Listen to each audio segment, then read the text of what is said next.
the question was put several times yesterday in the tools of trade, and a comparison was made with a student going to school without a pen or a paper or a book. You remember that? Yes, I do. Okay. Now my question is a phone and a laptop a tool that you need to participate in the debate and voting in the assembly prior to this introduction of the electronic voting? No. So did you need your phone and your laptop that day? No. Now, before that, so you came from home not knowing you'd use electronic voting, isn't it? Yes. Did you come to learn that there was plan to use electronic voting that day when you had arrived at the assembly? Yes. You were made to understand that? Yes. And was that issue raised earlier in the proceedings? Yeah, it was raised. It was raised by who? You yourself, as the legal team for the governor. Yes. And even the governor himself. So it was raised by both the governor and his council, saying, we have been made to understand that there's a scheme to manipulate the votes by using a manipulated electronic voting, yes. isn't it? I would like the technical team to show the clip where the 18 identify themselves.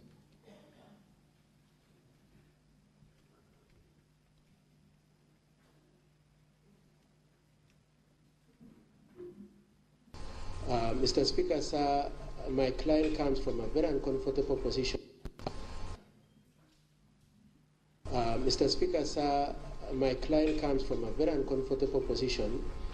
That the information we have is that a voting system was installed last night, specifically targeted at the handling of this process. Both the timing, the hurry, makes us very uncomfortable. We also have information, Mr. Speaker, sir, that some votes belonging to some people supporting him, that is Amos Birir, Martin, Edna, and Dominic, have already been manipulated. Yes, we just want to be on record as protesting right from the one. Sorry, Mr. Speaker. Cut one. Okay, fine. If you could move the clip to where the 18 are being asked to stand, please.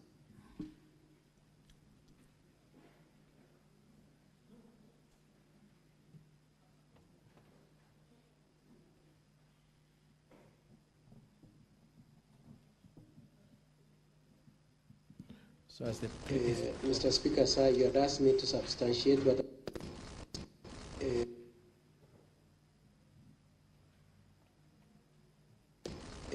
Mr. Speaker, sir, you had asked me to substantiate what I said about the history, and that that history cannot happen because there are 18 members.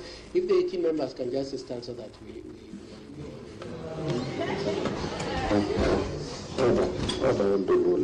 Mr. Speaker, sir. You cannot give direction. In fact, even the honorable members themselves, you know, you are out of order. I cannot even expect you to take directives from Honorable Katwa.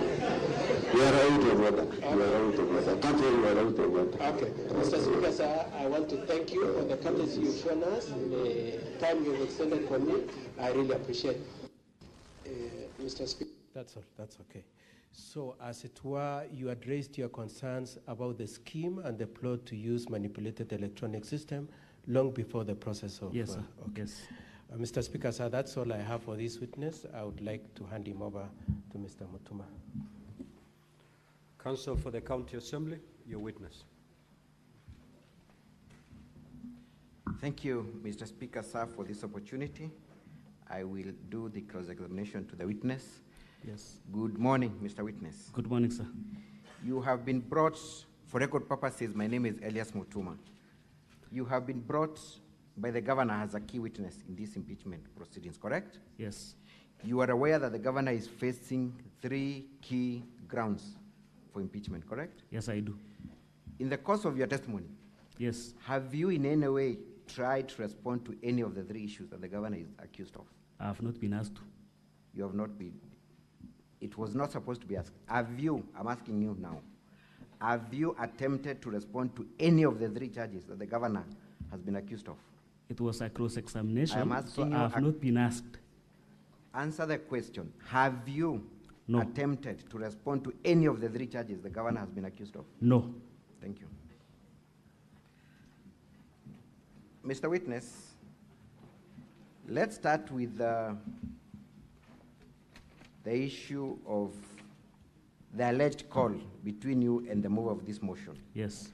I have looked at your certificate of electronic evidence. Yes. Was it you who prepared the same? Through the DCI. Are you the one who prepared that certificate? Yes, it's in page 261, 262. That's not my question. Are you the one who prepared that certificate? It's the DCI. It was not you who prepared it. I reported the information to the DCI. Do you understand my question? I'm talking about a document contained at page 261, volume 1 of the governor's response. Your name is Kibet Bosuben Hillary, correct? Yes, yes. There is a document there titled Certificate of Electronic Evidence. Yes. Is that your document? Yes, that's my document. That's your document. Was it you prepared or it was prepared by someone else? It's me. It is you, correct? Yes. I want you to look at number one before we. So, do you confirm that the contents of that document are true and correct? 100%. Every detail correct. of it? Yes. Thank you. Let us go to paragraph 2. Whose number is that? You have stated that that number belongs to Rogon, Honorable Rogon. Whose number is that? Can you read the number? 0724. Page 261 of volume 1 of the governor's response. Can you read the number that you have attached now that you have owned that document? 0724. Yes. 290. Yes.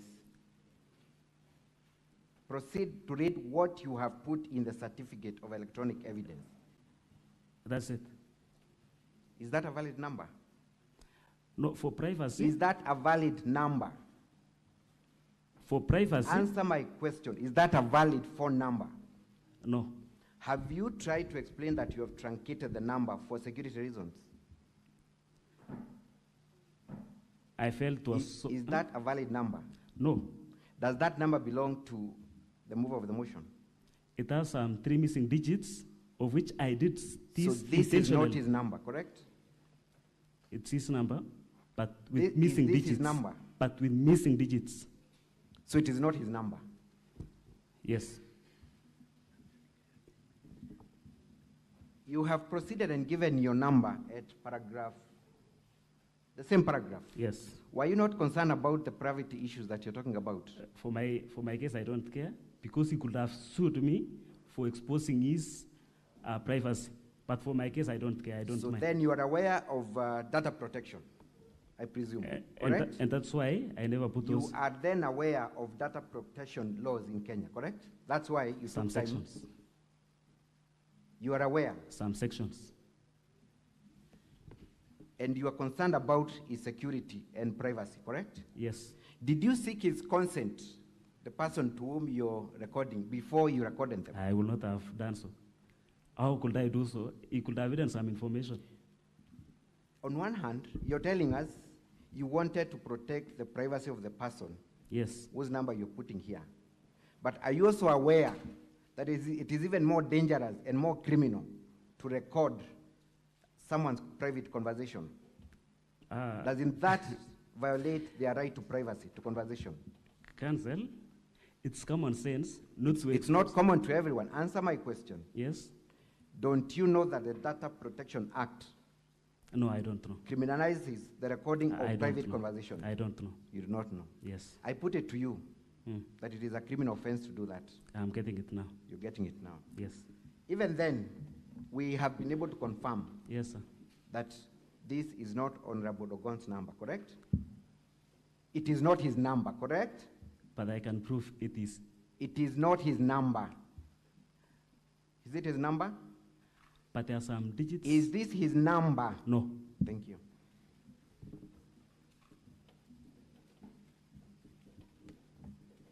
Let us go at paragraph 5C. You have talked of dates and time of recording. Yes. Have you provided the date and time of this recording?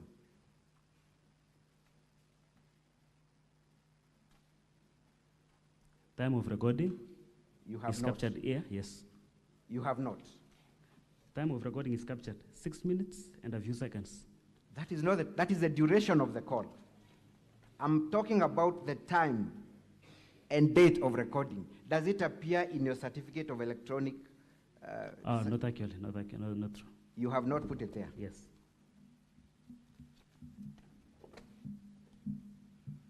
Mr. Witness, Yes. I want to put it to you Mm. that this is your imagination. You have manufactured this audio for the purposes of seeking sympathy from the Senate. What would you say? No. You know, counsel, it's easy providing evidence when you know the truth. And these are facts I can provide. And just what was like so I alluded. difficult? You've said it is easy. What was so difficult then for you to produce the actual time, place, and the full number of the phone that called you? You know, have not, isn't it? We are human You beings. have and there not, are isn't errors. it? You have not, isn't it? Yes. So there is no way of then verifying that indeed this call came from Honorable Rogon. I Is there can a way? verify. Is there a way this Senate is able to verify Yes. that indeed this phone call came from Honorable Rogon? Yes. What are the means? I can provide it now. You had the opportunity and the means to do that. Did you do that? No, that's why I'm here. You had the means and the opportunity to do that, to reduce it into writing. Did you do that? I'm doing it now. That's why I'm here, counsel. Thank you.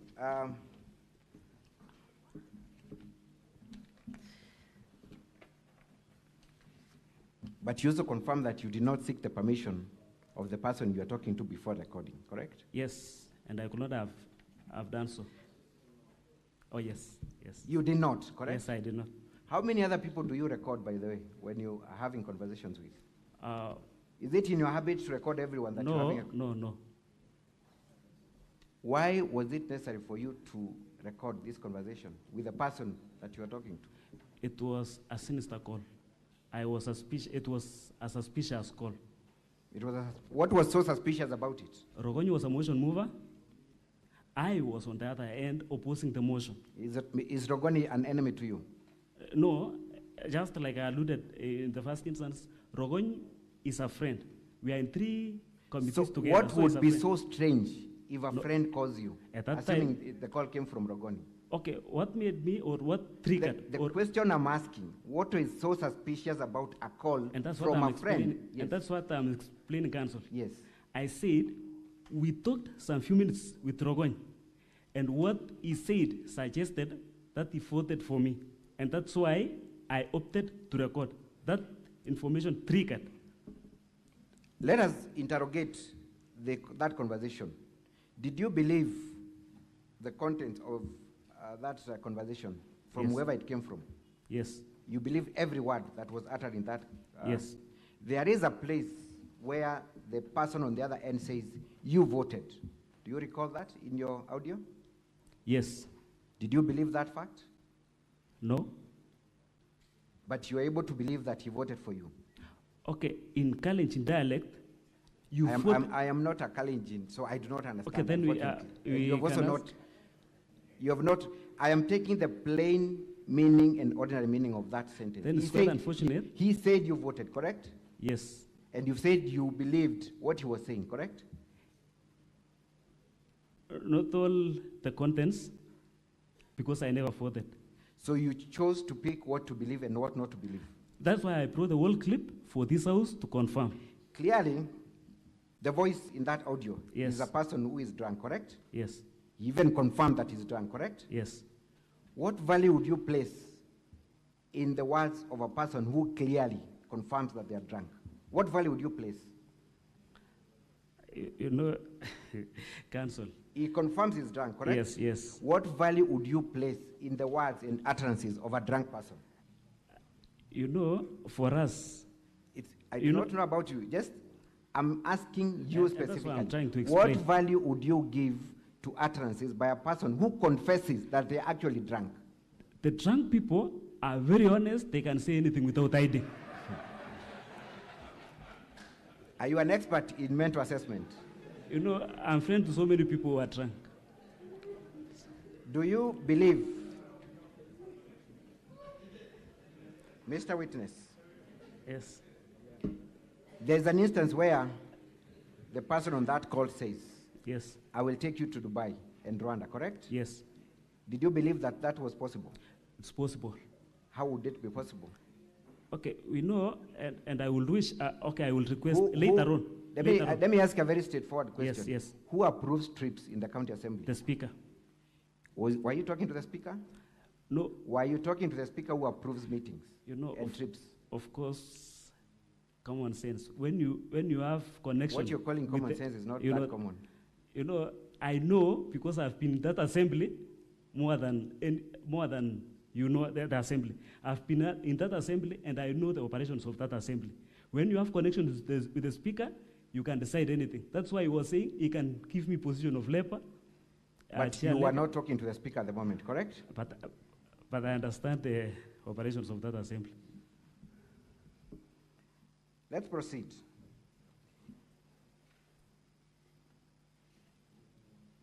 You have been showed a clip of the proceedings of the House on 15th of August, correct? Yes, sir. Yes, sir. And you allege that the majority of the members were against electronic voting. Yes. That the nays had it and not the yes, correct? Yes. In your assessment, yes. How many people were against? 18. You were 18. We were 18. And how many were for the electronic? 29. 29. Simple mathematics. Who are the majority? 29 or 18? Simple mathematics, 29. How is it that the nays are the majority? You know, the speaker used the voice, not the number. So we were louder. Mr. Witness, yes, you have confirmed arithmetically that 29 were for the electronic voting. Yes. And 18 were not. Yes. Who are the majority? 29. Thank you. Let us go to the other issue. You obviously came to the chambers prepared not to vote, correct? Yes. You knew from the very beginning that you are not going to vote? No. Is it a yes or no? No. The first time was no. Yes, then it's a no. You repeat the question in a different fashion. No. You came to the chambers knowing that you're going to vote or you're not going to vote? I was going to vote. Were you aware that Standing Order 77 provides for electronic voting? Yes, I do. Is that binding upon the members and also the speaker? Yes. How were you prepared to vote electronically, knowing that you were not ready for it? I knew because we were going, I knew the speaker, if he was fair, he could have given us the opportunity to vote on a roll call. But he refused. The answers, the standing orders provide for electronic voting. And if the members, if you could have read the whole standing orders. Simply put, you came not prepared to vote electronically, correct? Electronically, yes, correct. Thank you. We have also seen that one Honorable Paul B. Yes. Allegedly. Yes. Protested and abstained from voting. Yes. But the Hansards allegedly captured that he was off record. Yes. Explain to these honorable members who are also parliamentarians what an off-record remark means. What does it mean? It was not captured in the Hansard. What would make a remark not captured by Hansards? I don't know. You are a parliamentarian. You are a member of the county assembly. What would an off-record mean? In fact, I'm surprised because it could not have been off-record. Let me educate you. Yes. An off-record means that it is a remark made, number one, without the permission of the speaker, or if it is not captured by a microphone, where the Hansard are supposed to capture, correct? Am I right? You are right. Did Honorable B in that video proceed to the clerk's desk where the microphone is and sought to go on record? Did he? Yes. We can watch it again. They can replay. Kindly replay that video. Let us see where Honorable Paul B is at the time of making that remark. Yes. Technical team, kindly.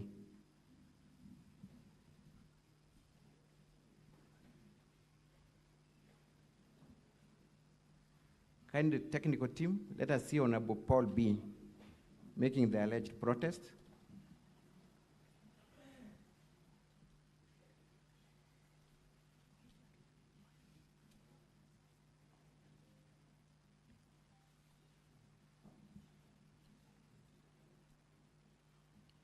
as we wait for the video, Yes.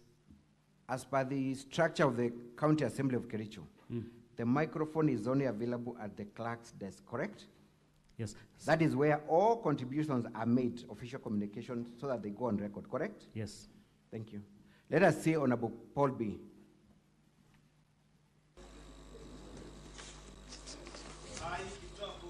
I abstain.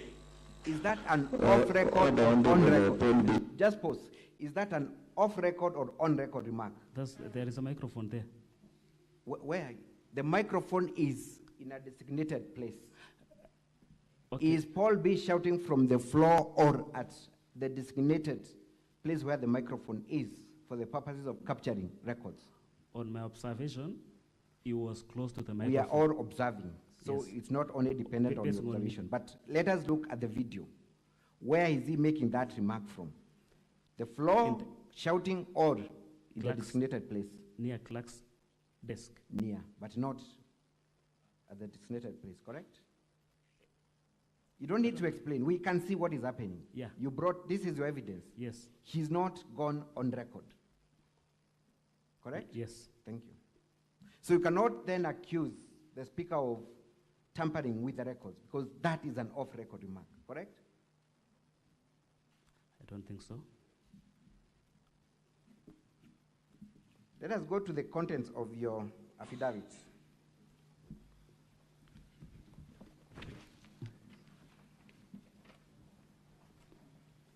But before we go there, Council Katwa Kigen has also played a video Yes. where 18 members stood confirming that they were against the impeachment motion and that they were not going to vote electronically, correct? Yes, sir. At that juncture, Mm. had the debate in respect to the motion been debated? Yes. At what point was it? We have the answer here. Okay, I've moved the motion, but It was actually at the beginning of the opening remarks by Council Very true, Katwa very true, Kigen. very true. So the members of the County Assembly had not debated the motion. Yes. Very true. I Very agree with true. you. Yes. So when Council Katwa Kigen asked members of the County Assembly to stand Yes. and be counted, Yes. had the question been put by the Speaker for them to be counted? It was before. It was before. Yes. In your assessment, was that an attempt to take over the proceedings of the House or not? Calling members of the County Assembly to make their stand known before the motion was debated, is that conduct that is allowed in parliamentary proceedings? Well, building a case. You were building a Well, case. that was a sign of communication. Thank you. So you are building a case. Yes. And this is the case you produced before the Senate. Yes. Does Council Katwa Kigen take charge of the proceedings in the County Assembly? No. Did he have the powers to ask members of the County Assembly to stand and be counted and a vote be taken before the motion was debated? Yes, yes, he can do so. He Because can do just like you are asking me questions. Thank you. Luckily, we are speaking to parliamentarians, Yes. but you confirm that came way before the motion was debated Yes. to build your case. Yes. And this is your case before Senate today. Yes. Thank you. Are you done, Council, for the County Assembly? Just a minute, Honorable Speaker. I just have a few more.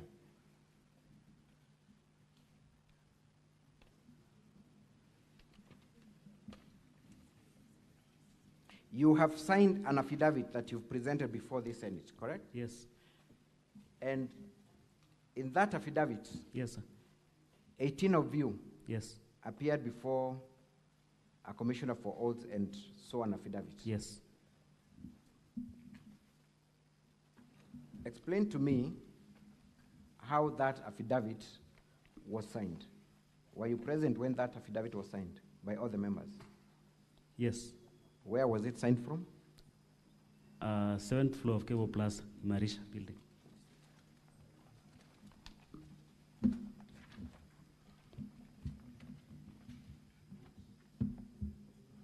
Page 115 150. of the volume 1 of the governor's volume. Do you abide by the contents of that affidavit yourself? You're among the people who signed this affidavit. Yes. So we are to take that the contents of that affidavit are true. Yes. Let us, number one, look at paragraph 114. Page 114, paragraph 8. You say that during the said voting session, electronic voting machines were introduced and used without prior notice. Were there any machines that were introduced and used in the County Assembly of Kericho? You mentioned of machines produced. Yes. Were there any voting machines produced? We were told. You were told. Yes. You confirm on oath that machines were produced. Now you're saying there were no machines. Is that what you're saying? No. Were there machines? I never even took time because I was determined not to press or to go to any machine. So you did not even attempt to log in to even find whether you are able to vote or not? Never. So you didn't even know whether the system was working or whether it was simple or not? You wouldn't know? You never bothered, that's what you said? Just like I said before, I know our assembly. So I could not have attempted to touch or even see any gadget in the assembly. But you confirm that there were no machines that were introduced. There were no machines introduced, correct? Pardon? Were there any machines produced, voting machines produced? I believe so, because the speaker said there are some gadgets. It is not an issue of believing, it's an issue of fact. This is something you've deponed on oath. And you state categorically that machines were introduced. Were there any machines introduced in the County Assembly? Yes, I think so. What were those machines? Laptops, I don't know, some stuff there in the front. I don't even know because I never took my Mr. Witness. Yes, sir. This is your affidavit. Yes, sir. What machines were produced? There were some. There were some laptops and some screens mounted on the wall. So was the screen mounted on the wall a voting machine? Is that what you want us to believe? It was displaying. I want the voting pattern. My interest is in the machine that was produced and installed. Yes. Which machine is that? The machines we were told to use are our phones. What? Oh, so now your phone is the machine that was introduced? I don't. Okay, what I was referring was my phone. You can distance yourself from this paragraph if you're not comfortable with it. No. I do not understand what no means. Do you want to distance yourself from what you have stated in this affidavit? No. You still abide by it? Yes. And what are the machines that were introduced? Laptops and our phones. Those are the machines that were introduced.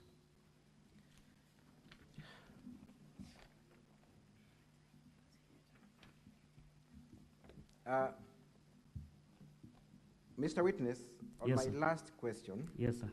Are you familiar with the provisions of your standing order 115? 115, unless I check. And before you check, yes, sir, you confirm that you did not vote. Yes. And you also came determined not to vote electronically. Yes. Correct? Correct? Yes. So you did not register your abstention in this vote.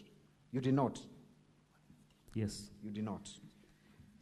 I want you to read for me 115J. 1J. 115J. Read 115 1. 115 1. 115 Yes. Conduct is disorder. What is the title? Disorderly conduct. Disorderly conduct. Yes. 1. Conduct is disorderly if the member concerned creates actual disorder. Go J to J. Okay. Fails to record abstention in a division. Fails to record abstention in a division. Yes. Which you did, correct? You did not record abstention in a division, correct? You said you did not vote. You did not even bother. Yes. Thank you. But we record our abstention in division by standing. There was an opportunity for you to record that by voting, pressing the button abstain. Did you press that button abstain? You did not. No. So you're asking this Senate to actually confirm that you are guilty of disorderly conduct. And you also want this Senate to congratulate you and also reward you for disorderly conduct. Is that what you're asking the Senate to do? It's upon the determination of the Senate to listen to our views. Thank you. That's all for this witness. Thank you. Counsel for Governor, any re-examination? Yes, Mr. Speaker, sir.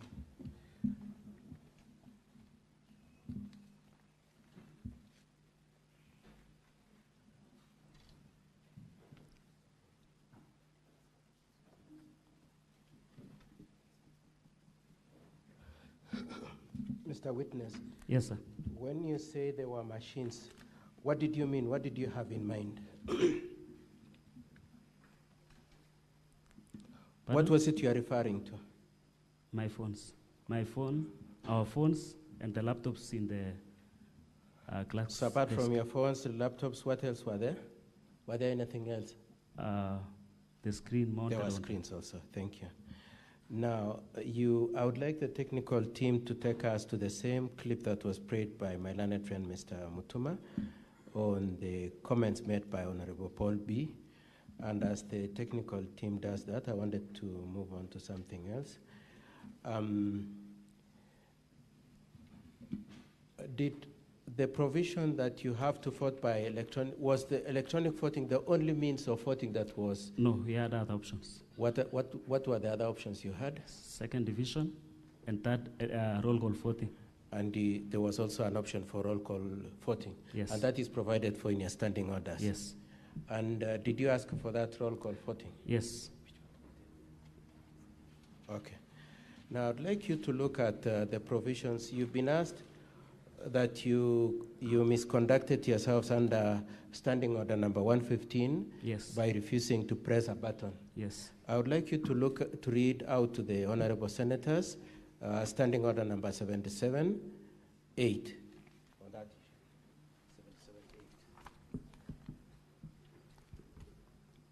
778 of our standing orders says, any member present in the assembly, but who shall not have voted at the expiry of 5 minutes or after the announcing of the results, whichever is earlier, shall forfeit the right to vote and shall be deemed to have abstained from voting.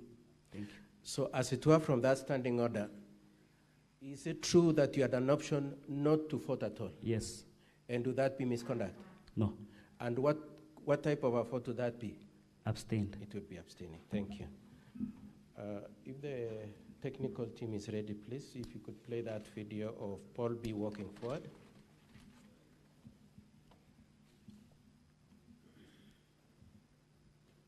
And just before it is played, I want you to just look out for a number of things. The first one, both from the Hansard and from the clip, and the Hansard is at page 256 to 257. I want it to come out to the honorable senators through you, Mr. Witness, that Mr. Paul B's coming is at the invite of the speaker. Is that correct? Yeah, that's true. That's true. Number two, that where he goes to talk, where he goes to make his comments, is where the clerk is pointing him to, or at least the assistants of the county assembly. So I want you to watch out that. Correct. And lastly, that after he spoke, the speaker acknowledged his comments. If we could play the clip now. I abstain. Order, Honorable Paul B. Abstaining is in, you still press the button. That's okay. So from the reading of the Hansard and the clip we are seeing, Mr. Bolpi walked there when he was invited by the speaker, isn't it? Yes. When he walks nearer the clerk's desk, the two assistants are showing him where to stand and talk, isn't it? Yes. And he does that, isn't it? Yes. So is it true, as my learned friend put it to you, that the comments were made without the permission of the speaker? It is not true. The truth is that? He was directed by the speaker. He was invited, he was shown where to speak, and his comments are acknowledged, isn't it? Yes. And in the situation, should it have been in the Hansard? Yes. Okay.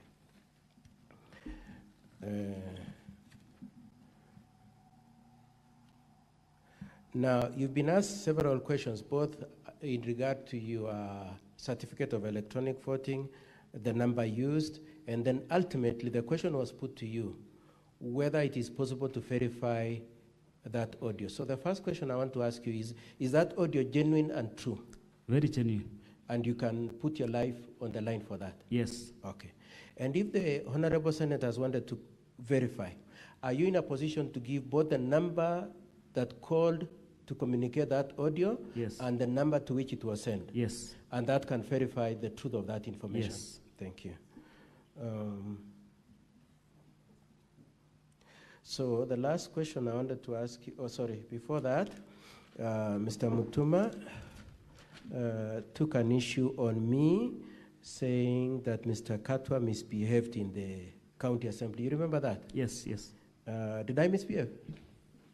For my guess, I don't think so. Okay. Now, more importantly, I just wanted to ask you, what led to the invite of the 18 MCAs to stand? What made it necessary to do that? You are requesting so that we can do an over. No, what had I been asked to substantiate? Yes. So it was in reaction to the invite by the Speaker to yes, substantiate yes, the existence of 18 people opposed to the impeachment? Yes, yes. Okay. And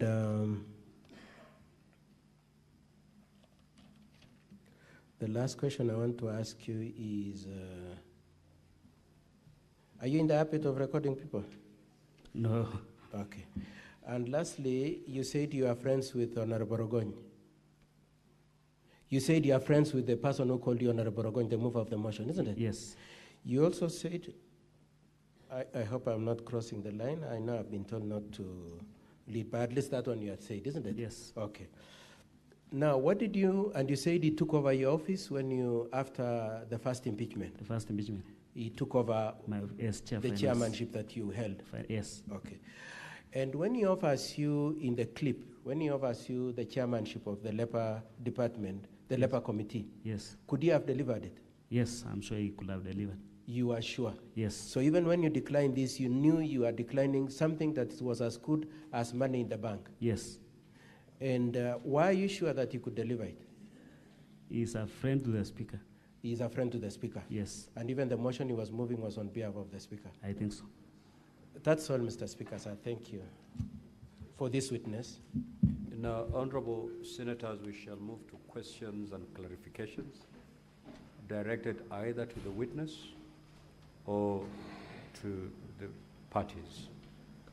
Senator Eddie Okech.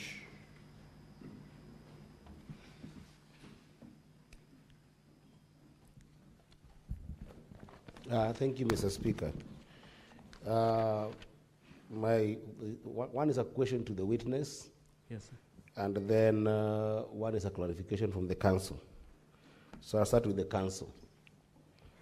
Council, do you feel from what the council, from the assembly side as indicated here, that what you did was tantamount to putting a question before the assembly? And from the act of what you did in the assembly, was that almost equal to putting a question in the assembly?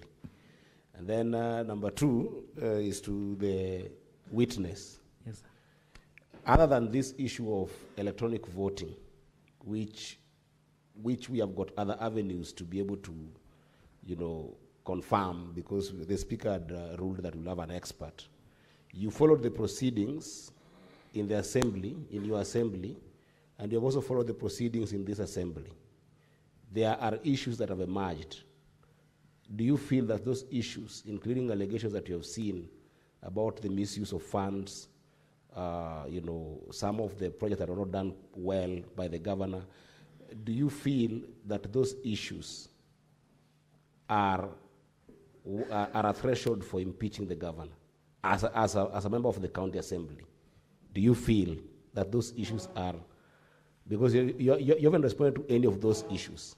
I know you're not asked, but because you followed the proceedings then, and you followed the proceedings in this Senate, do you feel that there are issues that warrant the impeachment of the governor? Thank you. Senator Mungatana. I just wanted the council maybe to clarify to us, when that video was being played, the video where 18 people stood up, 18 honorable members of the county assembly stood up, was it before or after the motion on impeachment was passed? Because I want it to be clear to us, if the threshold, there are 47 MCAs, the threshold for 2/3 would be 32. If 18 members stood and said they abstained, it means there were only 29 people who could have voted. So by implication, does it mean that the county assembly processed a motion that had 29 people here, and even then the speaker knew because 18 people stood? I want that clarified so that I'm clear in my mind whether even the speaker knew that 18 people did not vote. Therefore, they were processing the wrong motion to the House. I thank you, Mr. Speaker. Senator Erick. Mr. Speaker, my question is to Councillor Mutuma. And Councillor Mutuma has been here many times. He is not new to impeachment processes or the goings on in houses of parliament. The only way that the outcome of a vote is known to members is through the declaration of the speaker. If all of us vote and the speaker does not declare the vote, there is no way we can determine the outcome of that vote. My question is, why was it so difficult for the Speaker of the County Assembly to declare the outcome of the voice vote? Whichever way. We've seen speakers, and not this one, we've seen speakers when what Mheshimiwa Kamodo called kura ya makelele, people are so loud, and the speaker rules the other way, and that's the ruling of the speaker. Why was it difficult to declare the outcome of the voice vote? I thank you. Senator Cheranke.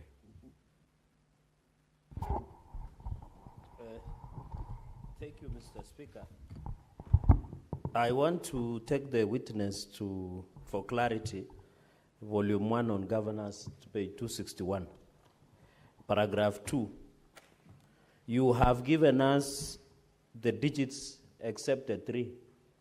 So it means you are not sure. Or are you the one who swore this affidavit? And therefore you want us to believe, number 1. Number 2, as your counsel inform you the consequences of lying under oath, both legally and traditionally, as a Kipsigis person. Number 3, are you aware of data protection, that it is criminal and illegal? So are you ready to be arrested after this? Number 4, to Senior Counsel Katwa Kigen. Were you taking over the proceedings by requesting for question? And on the issue of Katwa, through the speaker, you said you are aware that there will be electronic voting. Who made you aware? And to the witness, you said that the council of the governor directed you to protest. How did you do that? I thank you, Mr. Speaker. I yield. Senator Chute. Thank you, Honorable Speaker.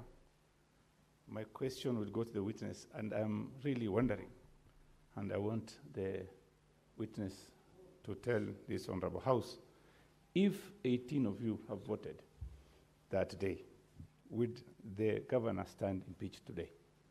Thank you. Senator Tabitha Mutenda. Thank you, Mr. Speaker. My first question goes to the council.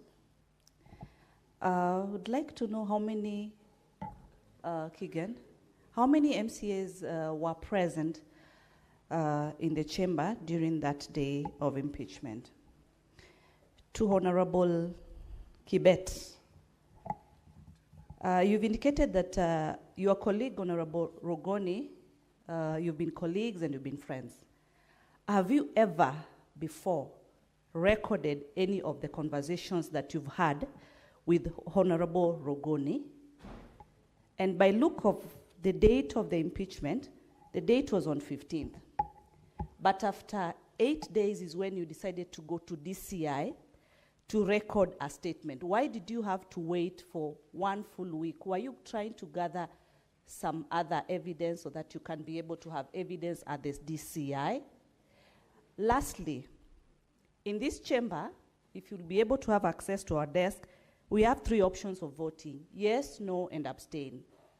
Standing is not an option for making or casting your vote. Why did you have so much energy to stand up and not concentrate on dialing the correct digit, either yes or no or abstain, so that today you could be able to indicate that this is what you pressed? You've been doing legislation, so you know how to use these gadgets, you know how to do the voting. Why was it so difficult on that day to vote simply yes, no, or abstain? Thank you, Mr. Speaker. Senator Lominen.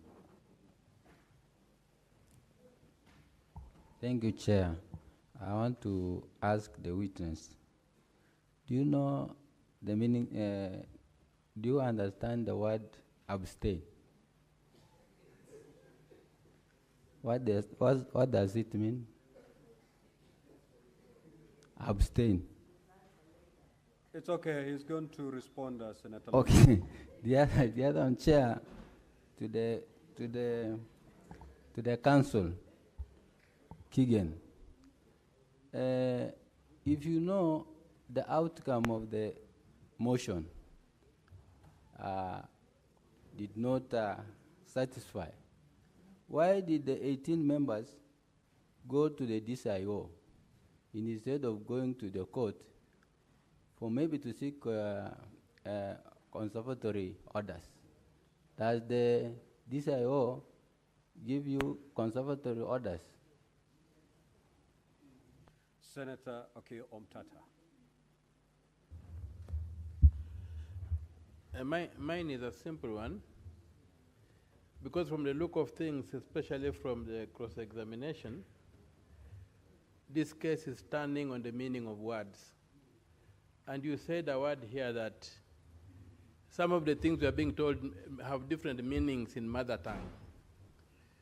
And I saw the Council for the County Assembly pressing you on specifics of English words.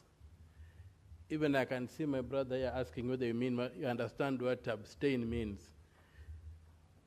Are you in any way informing us that some of the information we are consuming may totally mean something different within the context that was being discussed, especially the video that has been played here, so that we get an independent interpreter to let us understand what was being said? Because I don't speak the great language of the Kalenjin. So, but I got concerned about that, because it looks like we are trying to turn this case on the meaning of words, and I would learn to maybe be guided by you which specific areas of what we have seen does not communicate what is being indicated in English. Thank you. Senator Mundigi. Thank you, Mr. Speaker. My question to the MCA, the time of communication, when you was communicating with the other your friend or a certain friends, the voice that he was using like drunken man, and you are sure you was sober. Where was you? Was communicating with him the day or night? And I know, because he is your friend, the time he was communicating, he was saying about Rwanda, about He was saying about Rwanda, also about bribing about 200,000. I'm sure you know where he was and where he was. So it is good to tell us where he was. Thank you. Senator Boni. Senator Murgo. Thank you very much, Mr. Speaker. My question goes to the MCA or witness. It seems like this whole group was filled with fear of manipulation and rigging of the vote, or using this strange machine that they are not used to. Where did they get the information that there is going to be a rigging such that rigging fills their minds rather than even seeking to know how to vote? Was there a prior information that somebody spread that there was a plan to rig? Senator Professor Tom Ojenda. Thank you, Mr. Speaker. My question to the witness is born out of the affidavit appearing from page 113 to 116.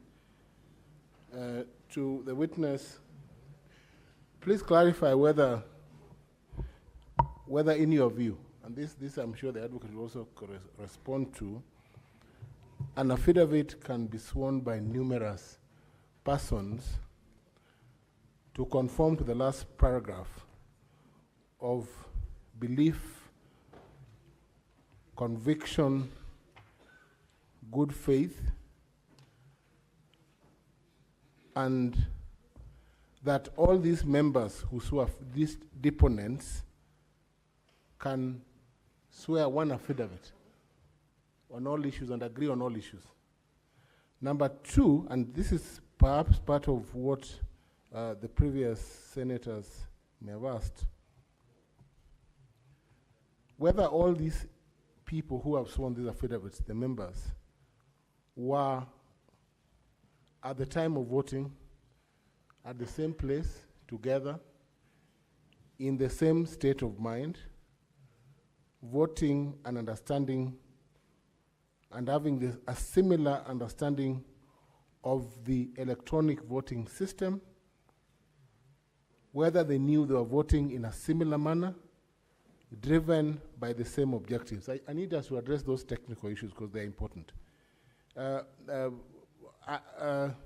Senator Chergey asked about false affidavits and the implications. Is there a possibility that this affidavit would therefore be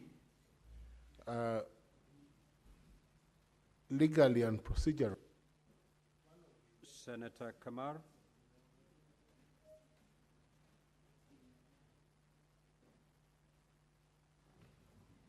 Thank you, Mr. Speaker. I have just one simple question to the witness. He says he clearly did not want to vote against the governor. Why didn't you vote a strong no? Senator Boni. Thank you, Mr. Speaker. Mr. Speaker, Keegan has been in this Senate before over similar proceedings, and knowing his good name and reputation, he's going to come again and again. Katwa, Parliament, the way Parliament works, even the Speaker has no idea how many members, if he was to ask them to stand, have stood. He then asks the Sergeant at Arms to confirm how many members are standing. Having taken over the power of the Speaker in Kericho illegally, how did you know that 18 MCAs were standing? Something which is clearly against the standing orders, and you want us to make a decision on impeachment based on that either misconduct or misunderstanding. Is it not, Council Kigwa, the case of garbage in, garbage out? You want the Senate to be known for being an institution that uses garbage to produce garbage decisions? My second issue is on the witness. Paul B., when he stood in that video and shouted, "I abstain," we agree. But that only obtains during division on manual voting. That's when you stand and shout one way or the other. So how do you want that shouting to count during electronic voting, where the voting is not by shouting the way Paul B. was shouting? Witness, you may now proceed to respond to those concerns.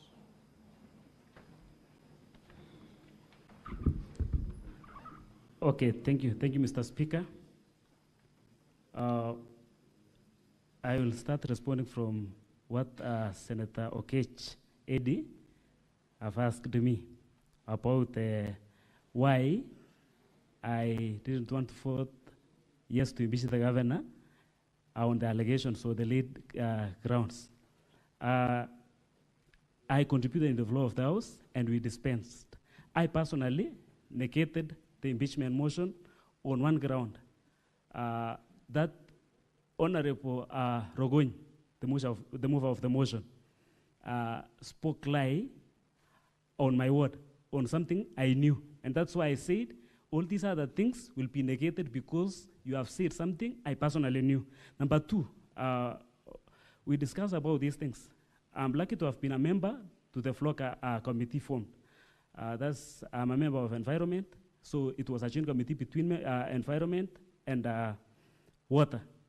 And we visited all the projects initiated by FLOCA. And before the motion or the report on FLOCA and FCDP was tabled before the floor of the House, the impeachment motion was already brought, a notice of motion was already brought containing the allegations in the FLOCA report and FCDP report, which has not yet been tabled in the floor of the House. And it's captured in the motion. So I personally saw some kind of malicious being in that assembly, just like I said before. I knew the operations of that assembly. So I understood that the vote was predetermined and the system was even preset. So I hope Eddie, my good friend, I have answered. My mentor, sorry. Honorable Danson Mungatana asked a question, but the question was directed to council. But Mr. Speaker, you can allow me to touch on this, saying on the chronology of events and what has happened happened before in our assembly. Way back, and all the members knew about this thing. It has happened before, so we know. And you can allow me to say this, and it will explain much of these questions I'm going to answer. When we were elected and came to the assembly, there were election of the leadership position, majority leader, chief whip, and we had wrangles. We were appearing on television almost every now and then because of poor leadership in the House. In fact, it reached a point where we came to the Arambe House, the office of the Deputy President, to discuss about the numbers, since the Speaker announced that the majority leader, Honorable Paul Chirchir Tarimbo, is elected by anonymous. And the members who elected Tarimbo were 7 out of 43. So we were at 6 who never elected. We came, and I'm lucky that Honorable Veronica Maina is seated here in this house. She was the presiding officer doing the 8 count to confirm whether that vote was true or wrong. So we know our assembly. Later on November last year, Deputy Speaker was impeached in the floor of the House with less than 30 members, 29 members. So we understand the dynamics in that House. So we know the history. So that's why we opted never to press any button, so that we build our case, so that you, the upper house, the house we respect so much, could help us determine this case. Honorable Cherargei, my neighbor, I'm a Kipsigis. And I've seen Okia is a Catholic by faith. I'm a staunch Catholic believer, and I don't speak lies. I'm a secretary in my church. My local church must be the Catholic church. And I'm a strong believer, so I don't lie. So when I took the oath, in fact, I was afraid when some honorable members here, or the witnesses here, speak lies without blinking their eyes. Then I was wondering, if this is if a person can stand here taking an oath and continuing even to say that I'm a Seventh-day Adventist, of which I was confirming now, then if the Senate could forgive that person, even if the voters could forgive that person, if the people in the public could forgive that person, isn't that a blasphemy? So I personally, I don't want to speak lies. I'm speaking the truth, and that's why I know. So, Honorable Cherargei, for avoidance of doubt, I'm speaking the truth. To Tapita, I hope I've answered your question, because we never voted. If now that we never touched, in fact, if the whole clip can be shown there, it can show that I personally, I had no phone. In fact, I was raising my hands for avoidance of doubt. If they can play there, I was raising my hands. But again, my vote was captured that I voted yes. So it fits logic. Suppose now I had gone to the gadget and pressed yes on already manipulated votes. I don't know. So we intentionally avoided because we understand the malice, we understood the malice in the house.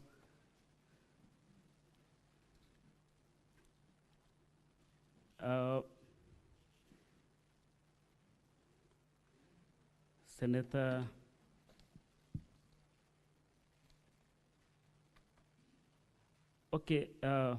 to Senator, I'm sorry, I forgotten the name, saying that we signed an affidavit, numerous persons to sign an affidavit is in order. I think this is the second time I'm signing an affidavit with more than one person. We have an affidavit of land case issues, and we were signing more than 4 family members. So I don't know whether this is illegal when it comes to the impeachment of governor, or is it because that one I signed, and we signed as a team. So this one, we had a common cause, and the common cause is the introduction of new voting machine through new voting through electronic voting. Sorry. Muku Richard said it's like you were prepared, you were filled with fear. In our county assembly, we have people who are active on social media, and when they post anything, we don't take it for granted. And you can allow me to say this. Somebody once said that when a blind person, and I'm sorry, when a blind person tells you that he is going to throw a stone to you, don't ignore. Because she or he will not get time to look for the stone. He must be stepping on the stone. Now, when the members, Tarimbo, I think, Paul Chirchir, said in the floor of the house that out of the 18 members who were in the governor's camp are going to vote yes to this impeachment. Then we knew these are cooked results, it's already rigged. In fact, he has a determination even before he started voting. So we know our house. So there are people who gives us information in that house even before it's brought to the floor of the house. I don't know if there is a question. Yeah, pardon?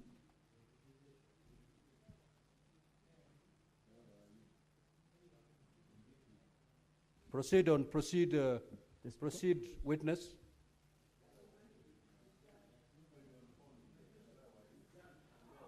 You're done? Okay, that Now, day we were... honorable senators, don't engage the witness directly. If your issue has not been addressed, you capture the attention of the chair. Okay. Witness, if you're done, you can yield that so that day, we make progress. Okay, thank you. That day, we were 47 members in the House, all of us. But 18 of us never voted.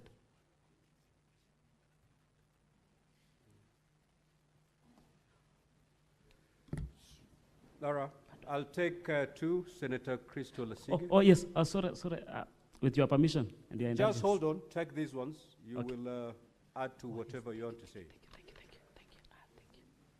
Who is that engaging the witness directly? Honorable senators, you know the rules here. You may proceed, Senator Sig. Thank you very much, Speaker. My question is to the witness. The sitting in question here today is on the 15th of the month. I want to know from the witness, since the 15th, have the County Assembly sat for any other sittings, any other sessions? And part B of that is, have there been any votes taken if there have been any other sessions after the 15th?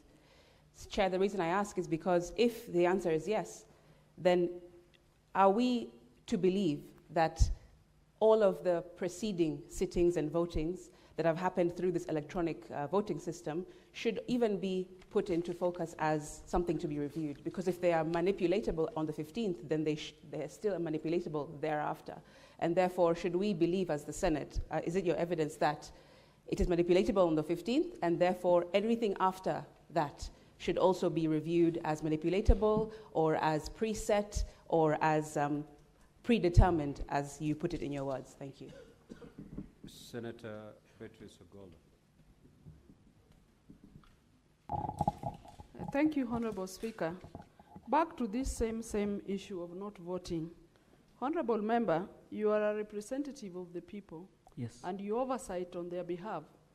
Why would you, as a representative of your people, not take a position on a topical issue that affects them? And after this, are you still comfortable representing them? Senator Veronica. Thank you, Honorable Speaker. And just for clarity, because I was mentioned, but not in bad light, the incidents of reconciliation of the county happened long before these proceedings. Honorable Speaker, I want to know from the witness how the impeachment proceedings ended. Was there any commotion? Because there is a trending video on social media showing a lady, maybe an honorable MCA woman representative, who was floored down. She's in a navy blue dress. Did it end in commotion or it ended peacefully, the impeachment and the voting process? Yes. Senator Olekina.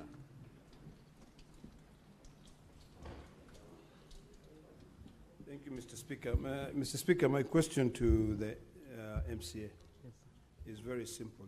You sit in the Kericho County Assembly and you approve budgets. I wonder how much was spent in purchasing the electronic voting system, if indeed it was introduced there by the Speaker. I'm sure I was scanning through the ICT report and I see that it was procured and it is hosted out of the country.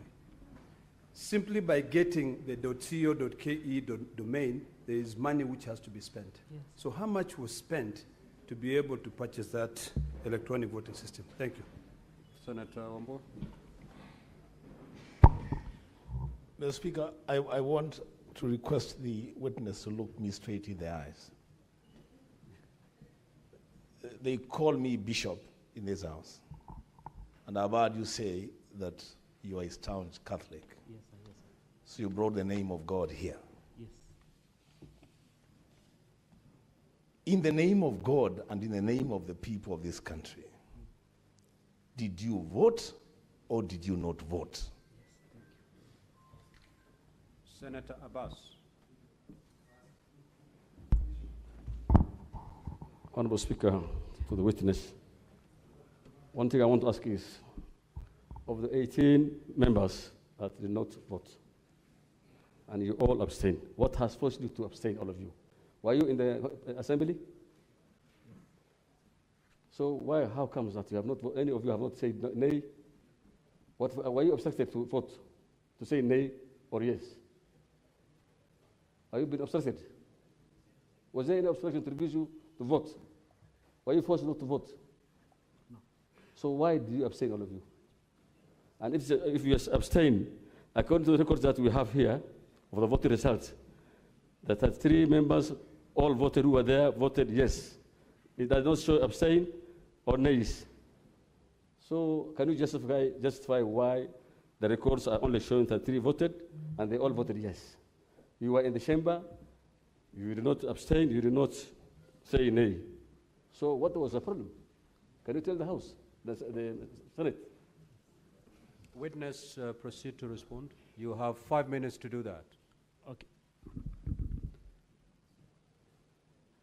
Okay, responding to Honorable Nsike, there were no votes after the closure of the voting time as per the standing orders.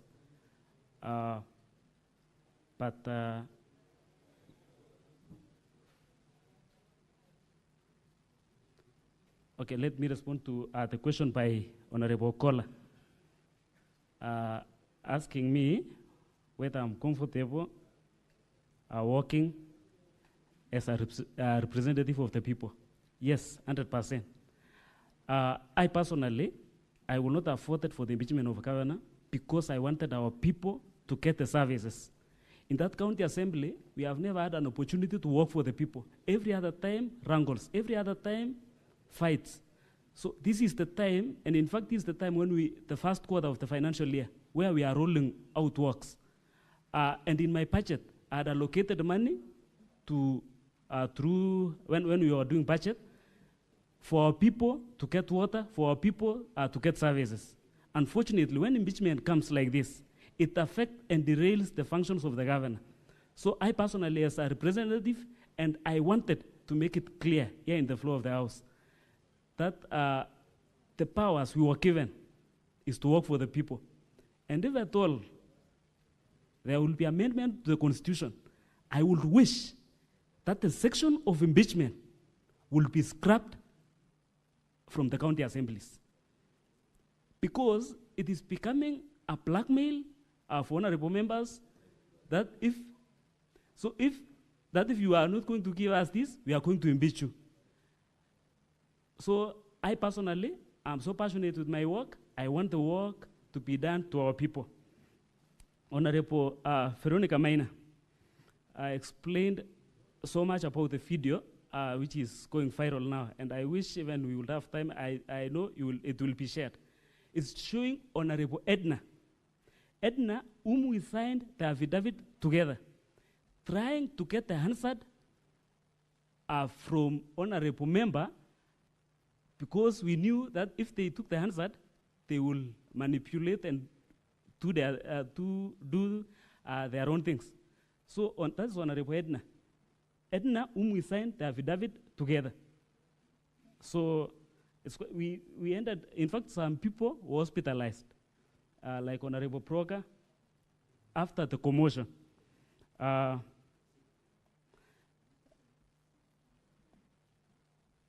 My good senator asked me about how much was spent in procuring the system.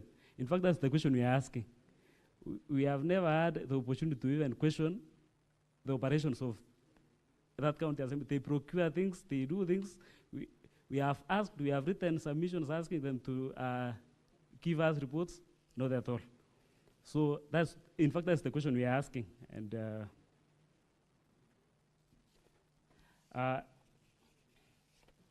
Honorable Wambua asked me if I ever or never voted. As a staunch Catholic believer who don't speak lies, I never voted. I never voted. And Abbas, the question I had already answered, that we never believe in the system that was introduced before the floor of the House. And it was, of course, my democratic right to abstain because I knew it will be captured in the abstained column. Thank you.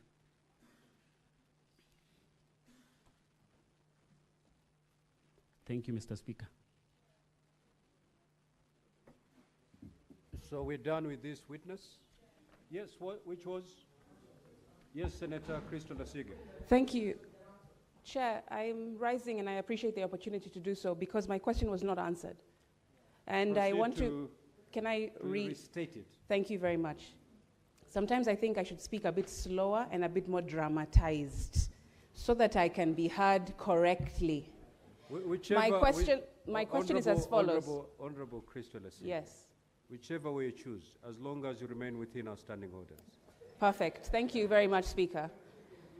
Speaker, my question to the witness was as follows. It was a three-part question. A, since the 15th of the month where this sitting in question was held, have there been any other sittings in the County Assembly of Kericho?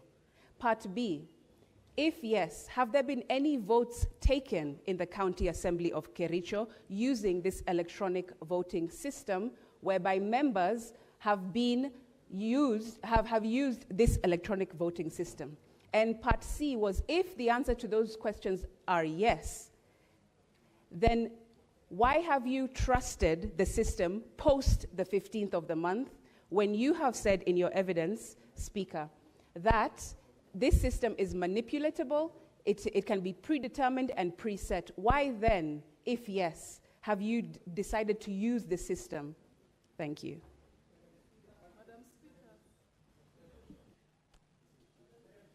Senator Hamida. Thank you, Madam Speaker.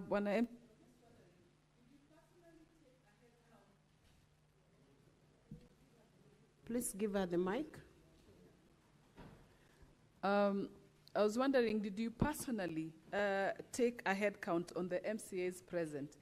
And if so, I realize that additionally standing orders provide that any errors that can be raised by any member, and upon verification, the Speaker can cause another vote to be taken. So my question is, did you take that route? Senator Olekina? Or you had asked? Senator Seki Lenku, please take out Olekina's number from the dashboard. Thank you, Honorable Speaker. Witness, Honorable MCA. After you have, the decision has been arrived to vote electronically. And there was a yes and no abstention electronically. Why did you decide to opt to vote physically by abstaining on your own choice, your own choice? Otherwise, it was not a choice that has been arrived in the assembly. Why did you opt to go that direction? Senator Essie Okenyuri. The questions asked, and then he's going to answer all of them together so that we can save on time. Senator Essie. Thank you, Madam Speaker. My clarification would be just to understand what the intention of the member of County Assembly was when he called the alleged drunk Adventist colleague. What was his intention in doing that? Did he have something he knew? Is he aware of the data protection we have in this country, Madam Speaker? Thank you.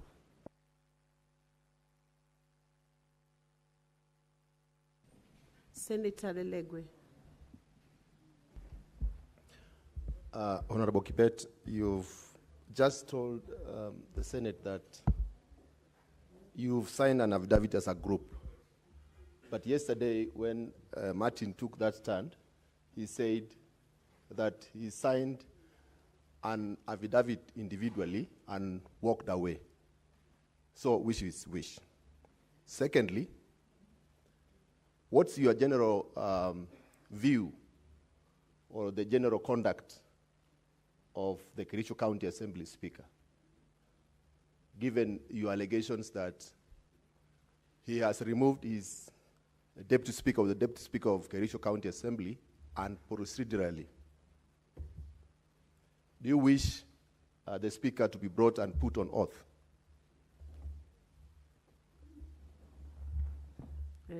Senator Mwaruma Jones. Thank you, Madam Speaker.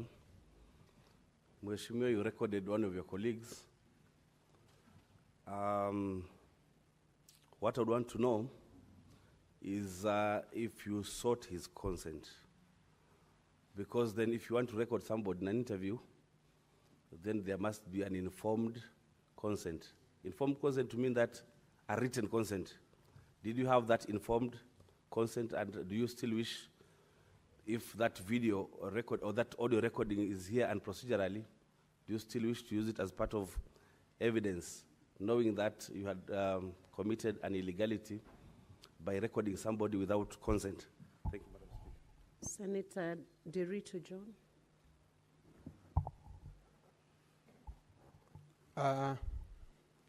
Asante, Bi Speaker. Ningependa kumuuliza mheshimiwa swali. Kwanza kabisa nataka kukuamini kwa sababu wewe ni Mkatoliki. Pili, kwa nini nyinyi na waheshimiwa 18 hamkupiga kura ya kukataa? Hatungekuwa tumefika hiki kiwango, kwa sababu wewe kama Mkatoliki unajua sheria ambazo zinatumika katika kanisa, vile vile sheria ambazo na kanuni za kudumu za gatuzi la bunge lenu mngelifuata, hatungekuwa hapa, kwa sababu sasa wale 18 wangelipiga kura kusema la, hawaungi mkono huo mswada, hatungekuwa tumefika hapa. Lakini wewe sasa mnafanya hii kazi iwe ngumu, sisi kuja hapa kungamua nani akupiga kura, nani alipiga kura. Nyinyi mngelifuata sheria, hatungelikuwa hapa. Kwa hivyo kwangu mimi ninakuamini ndio kama Mkatoliki, lakini kuangalia kwa macho naona kama kanisa kufuata taratibu za kanisa, unafuata vizuri wakati wa kupokea, wakati unafuata. Vile vile unapaswa kufuata sheria na taratibu za bunge wakati unapiga kura. Nashukuru.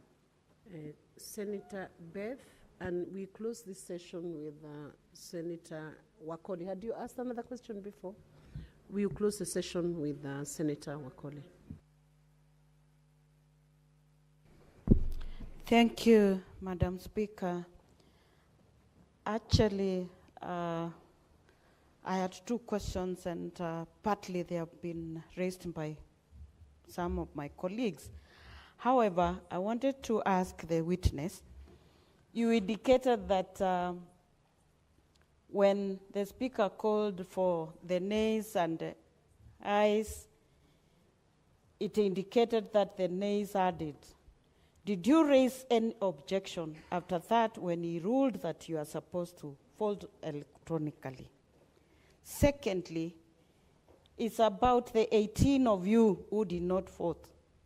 How would we get any record? Because you did not abstain, you did not vote no or yes. How would we have any record to know those if you did not vote and what you are saying is true? Thank you, Madam Speaker. Senator Wakoli. Asante Mheshimiwa Spika, na shahidi ambaye yuko kizimbani. Mheshimiwa Spika, nataraji unajua vita dhidi ya ufisadi umetia kasi sasa.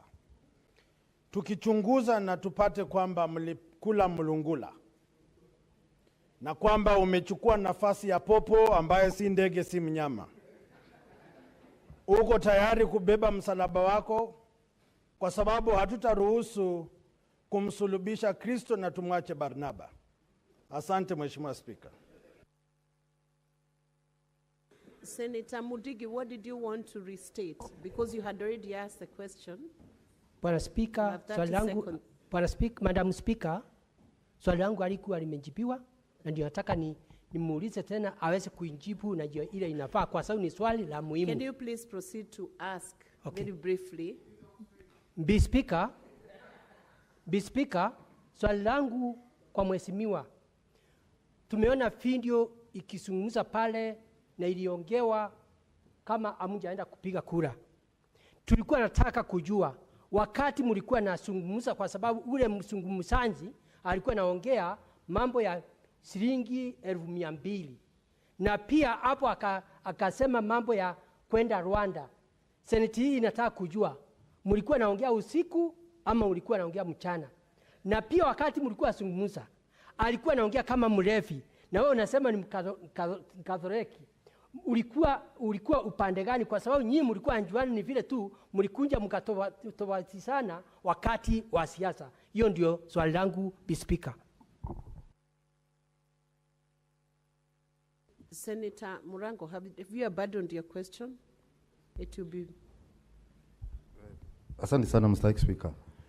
Swali langu ni moja, kwa sababu tungetaka tujue, kwa sababu kama wewe ndio ulinakili mawasiliano ambayo yamechezwa katika bunge hili la Seneti, na kama wewe ndio ulinakili ile mawasiliano ambayo ulikuwa unapigiwa na mwenzako, ni vizuri pia kuelezea kama ni tabia yako kulekondi watu kila wakati unapigiwa simu, na kama sio, ni nini ilikufanya siku hiyo iwe tu ilikuwa siku speciali, ama ni sandifa gani ilikufanya siku hiyo ulipopigiwa simu na mwenzako uweze kunakili, ili tujue kama ulikuwa na mpango kabla ama ni banda ya gavana kung'atuliwa. Asante sana Mr. Speaker. Witness, I will give you a chance, maybe 5 minutes to respond to all those queries because some have been repeated. So give direct answers so that we can move on after 5 minutes.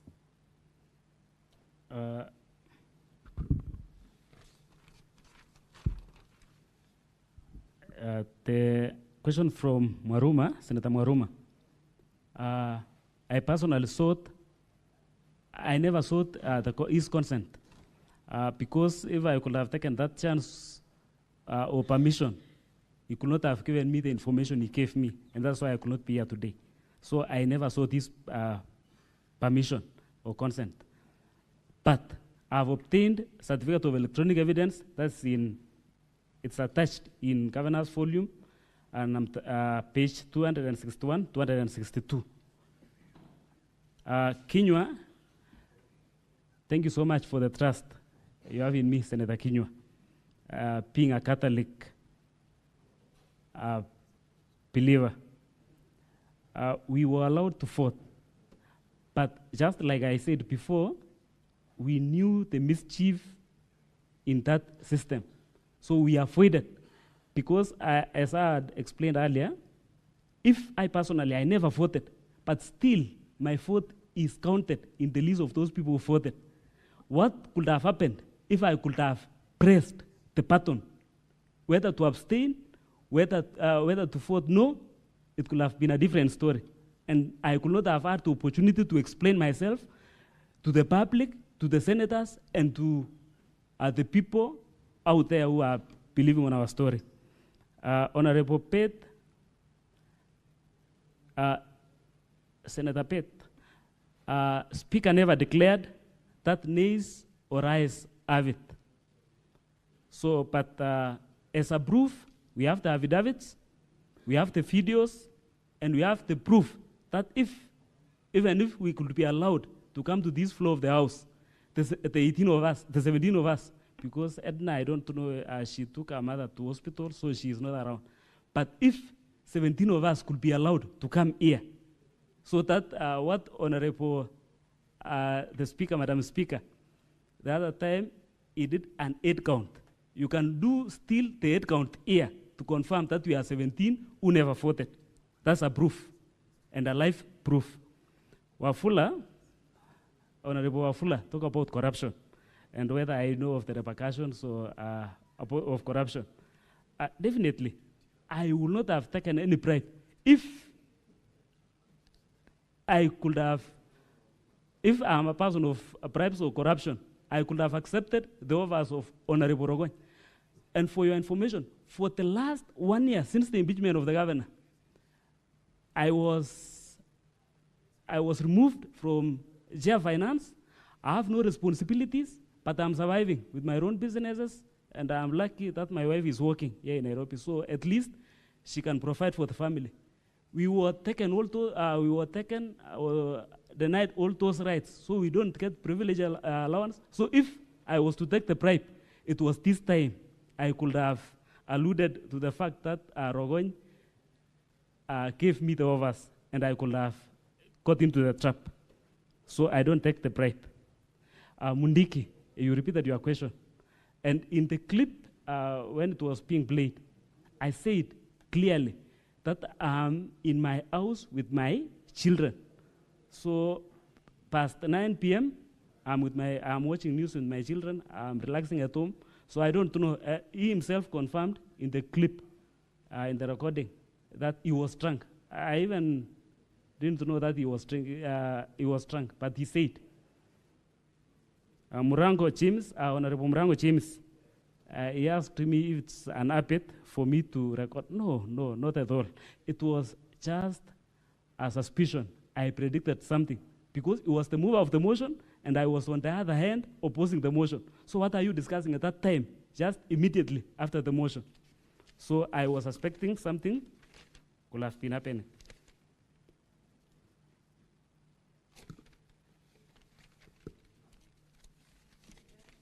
Yes, I'm done. Senator Lelegwe, what's your intervention? Speaker, the witness has not responded to my two questions. Oh, sorry, I have another sheet. I'm really sorry. Can Even for you another one speaking. proceed and respond to Senator Lelegwe's question? Lelegwe asked me about the affidavits. That Honorable, the first witness, Honorable Martin Cheriot, said that he signed and left the office for other members to come and sign. We have two affidavits here. We have an affidavit of 18 members, deponents, and we all signed. But the individual affidavit where we were registering with the DCI on the allegations that we never voted, it was each of us individually. So we have two affidavits. You asked me again about the general conduct of the speaker. I would not have wished to say here because he has no right of reply, but to be blank and to say it as it is. And that's why I was suggesting that if at all you could have the opportunity to remove this motion of impeachment from MCAs or from the county assemblies, I will suggest so. And if that could be had, I will suggest that you remove the deputy governor and the governor as a whole, not the deputy governor on a different, not remove the governor and leave behind the deputy governor. So if we are going to remove the office of the governor as a whole, because these people are malicious. In fact, the deputy governor is praying that the governor will die so that they can take the position. So we need to pray. Secondly, you know there is that order. We hope not. Okay, let's pray so. There is no such prayer. Number 3, if at all the deputy governor could take the position, I will suggest that even if the deputy governor could be impeached, the deputy speaker could not be given an opportunity, the speaker could not be given an opportunity to run the government. Because the speaker himself, in so many occasions, even in his Facebook page, he's saying he's a man on mission and he wants to be the governor of this great county of Kericho. So he's a man on mission. He wants to finish Dr. Erick Mutai, then he comes for Fred again. Because in the clip, you could hear, we will impeach the deputy governor. That's Engineer Fred Grue. In Kalenjin, he said, he said, we will remove Engineer Fred. So he's a man on mission. So that's the general conduct of the speaker. If I could be asked to provide the details, I'll do so. Yes. Thank you, witness. I hope you're done. And we want to discharge you now so that we can proceed on to the next. Do you?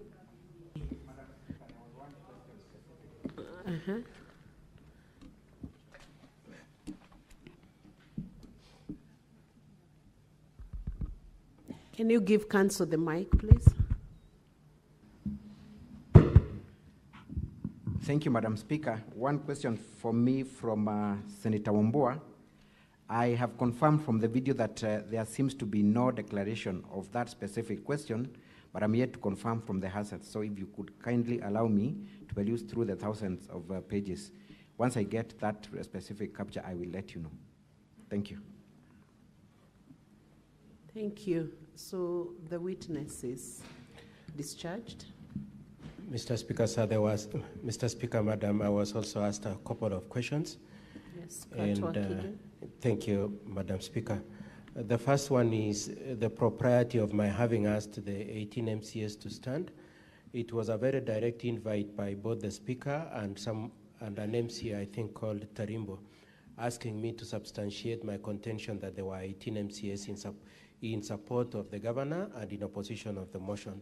I was very directly invited to substantiate that, and that was the only way I could substantiate, by identifying the 18 of them. The other question I was asked is why I took up the complaint about the use of electronic voting even before the MCAs had discussed it. And my answer is that, number one, I had been informed by my client that there was a scheme that had been hatched to use electronic voting, and that a system had been in the process of being set up in the assembly the night before the date of the voting. And indeed, the MCAs discussed that. The MCAs who are opposed to the impeachment were saying we do not want to use electronic voting. The MCAs who were supporting the impeachment were saying we will use electronic voting. The Speaker himself was saying, I don't know whether there's a system and whether we'll use electronic voting. Then the last minute towards the voting is when now the electronic voting was being rolled out. Of course, if you were to ask me, the Speaker was pretending that he doesn't know when he had already set it up. The last question I was asked was, why did we go to DCI rather than go to court for conservatory orders? It was an informed choice because we understand the issue is whether or not there was impersonation in the process of voting, and we wanted the DCI to use their department responsible for cyber crimes to determine that issue. We also came from the position that, as a general proposition, the Senate prefers to conduct their hearings to the end, and they tend to deem court orders directed as staying the process, or rather they treat it with a lot of circumspection, and many times they disobey them.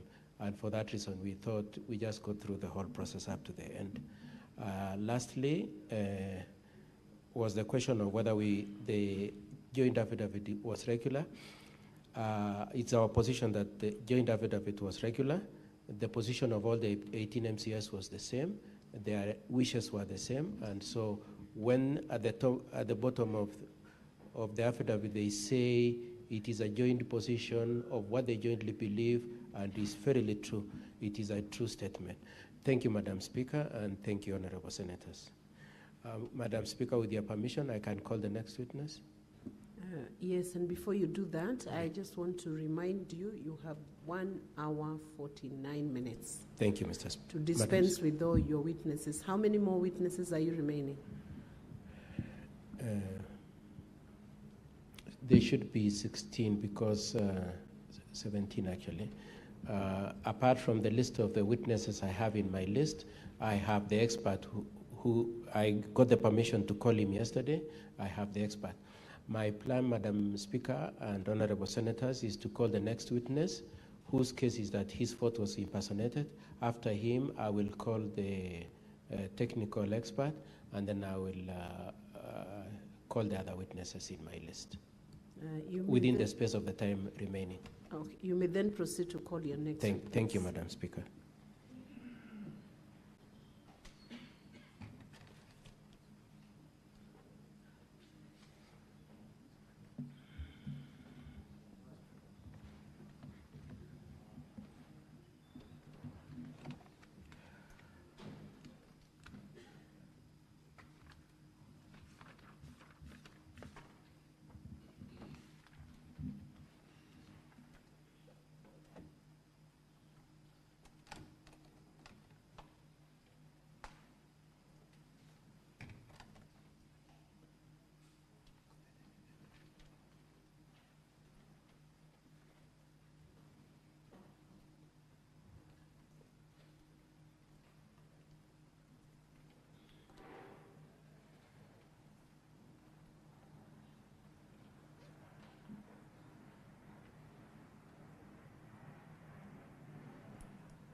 So, honorable senators, as we wait for the next witnesses, if there are 18 witnesses, the two prime witnesses, you'll be the ones that you'll be producing a lot of evidence.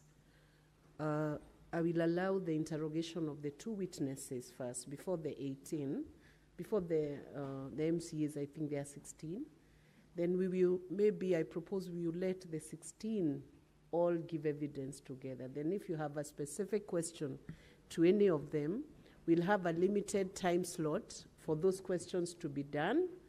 And then, because there won't be any other way of finishing before the close of day today. And then you direct the question, and I'll also request the House that we be not repetitive. If a question has been answered from another senator, don't repeat the same question to the same MCA. And that you help us cover the 17 witnesses who are still awaiting to be heard. That would be the direction I would give to the House. So, Council for the Governor, please hurry up and present your next witness.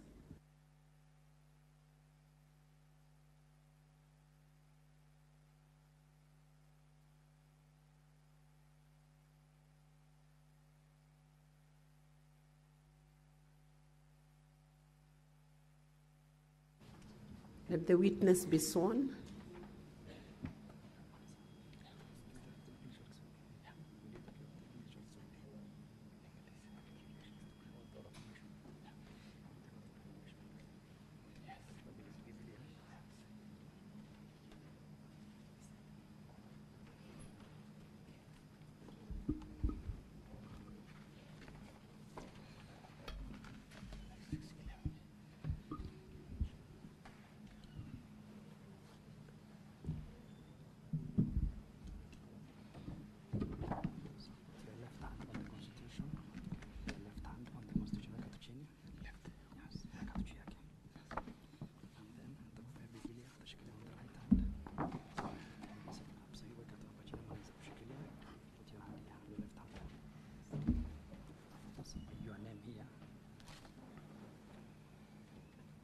My name is Amos Kimutai Pereir.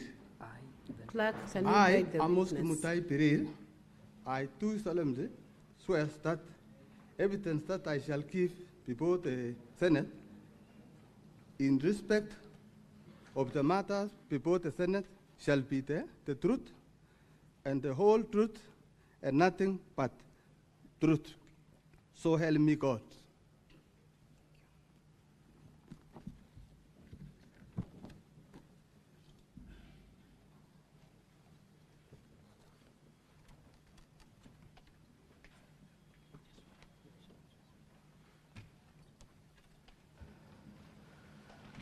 Could you tell the Senate your full names, please?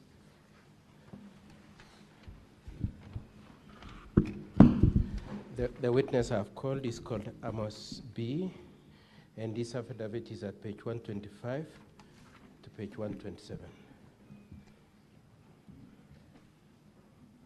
Mheshimiwa, you prefer to use English or Kiswahili?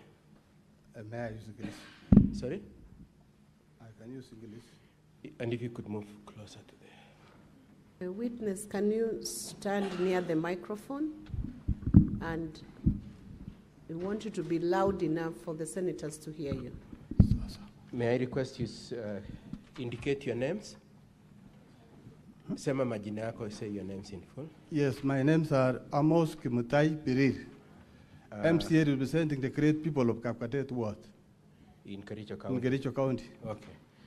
And you are here on the case of the issue of the impeachment of the governor? Yes. And you swore an affidavit. I would like you to be shown an affidavit at page 125 to 127. Could you confirm that is your affidavit? Yes. That's your affidavit. And it was commissioned by who? I want you to look at page 127.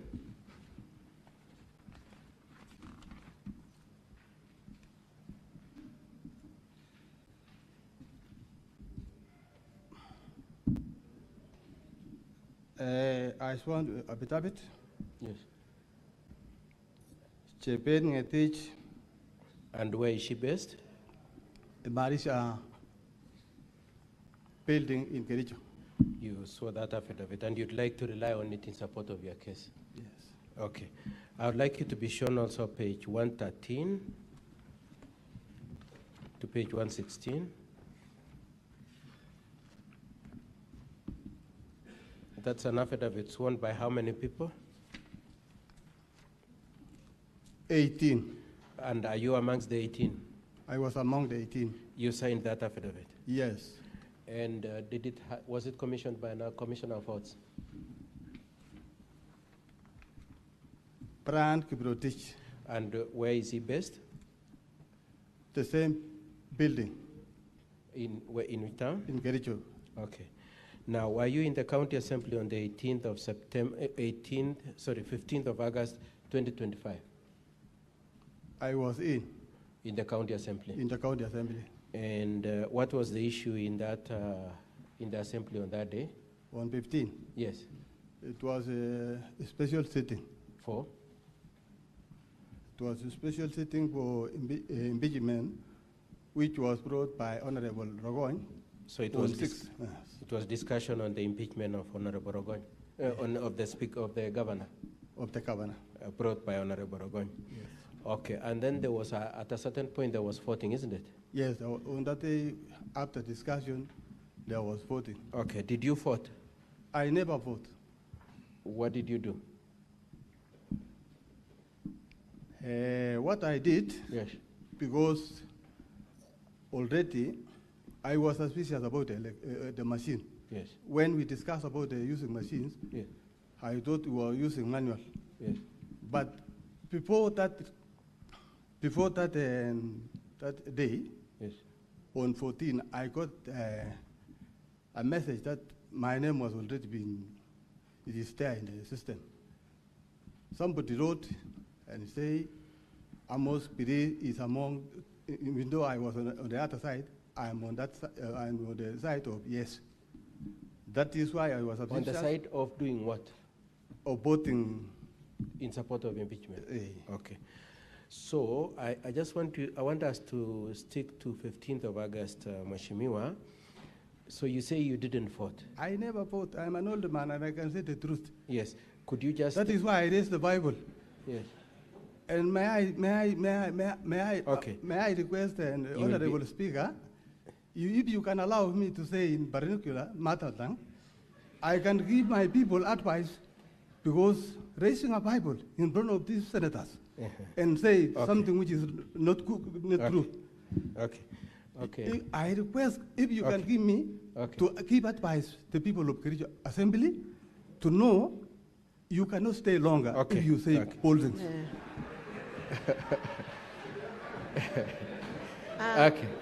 Witness. So I want to take you back.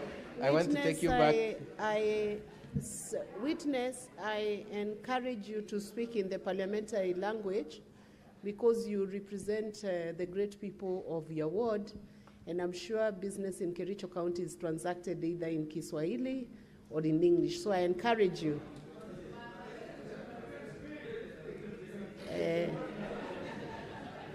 No, for now we proceed in the parliamentary language until we have a translator. We don't have an official translator right now.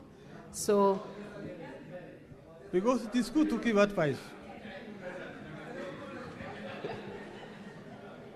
Maybe they are not understand. It is good to give advice for young people. I am 63 years old. I am an older man, and I know this, what's in. With your permission, Mr. Speaker, sir, may I plead with you? Let's just, if you prefer Kiswahili, let's use Kiswahili. Yes. We are struggling with time. With your kindly, please. Yes. Okay. Proceed in the parliamentary language that you choose, either Swahili or English, for now, because of time. Would you like to use Kiswahili? Well, may I use English? English, okay. Yes. Thank you. Yes. But the senators have taken seriously your comments. Okay. Yes. Now, so I was asking you, you didn't vote. What did you do? Please just answer that question. And when we were inside, yes, I can see these people, okay. I honor this house. Okay, just Mr. I honor Witness. this house. Okay, because Mr. Witness, just listen to me. So your position is that you did not vote, I isn't it? didn't vote. Okay, let's move on to the And next. I can even repeat to raise the Bible. Okay, okay. So I want to move on to the next issue. So the county assembly came with data suggesting that you voted. What do you have to say about that indication that you voted?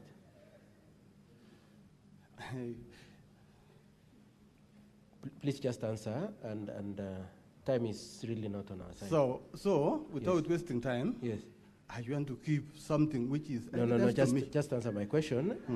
So, the county assembly came with information, list of people who voted in support of impeachment, and your name is one of them. And I just want you to comment before the honorable senators and the speaker whether that information is correct, that Amos is amongst the people who voted in favor of impeachment.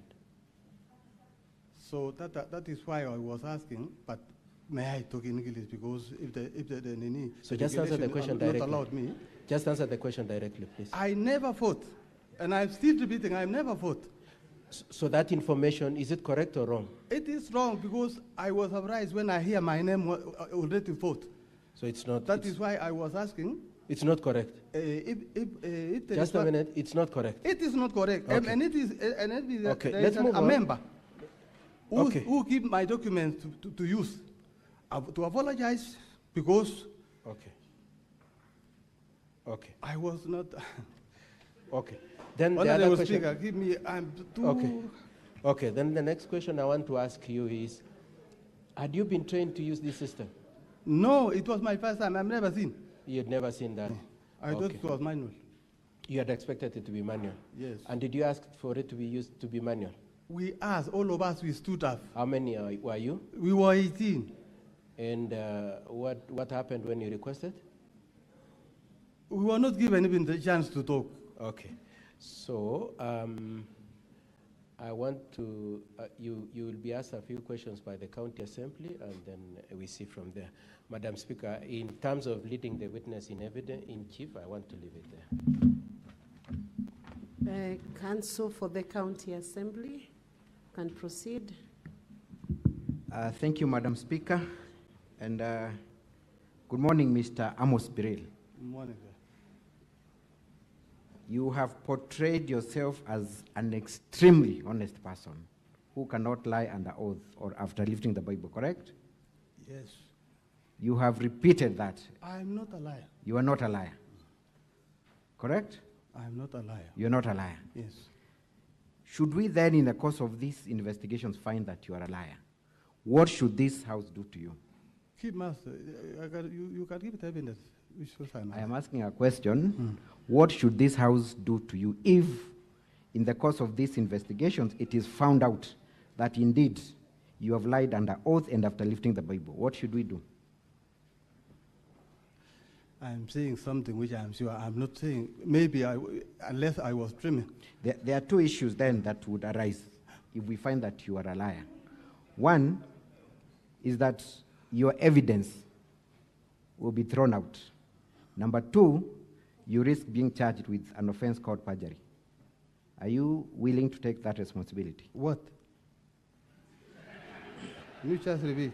I'm telling you this, okay? Should we find out that you have lied under oath, and after lifting the Bible, there are two consequences. One is that your evidence will be thrown out because it is not credible, and number two, you risk facing criminal charges for lying under oath. Are you ready to take that responsibility before I ask you those questions? Are you ready or not? Why? If I'm sure I'm never make a mistake, I am ready to answer. Thank you. I'm also informed that you are fondly referred to as Trump, correct? Huh? You are referred to as Trump. Your nickname is Trump, correct? My name is, political name is Trump. Your political name is Trump? Yes. Okay, thank you. Now, there is an affidavit you have sworn that is contained at page 113 of volume 1 of the governor's documents.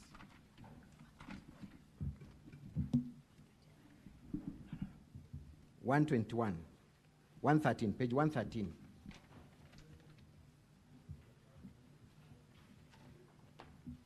You confirm that that is your affidavit?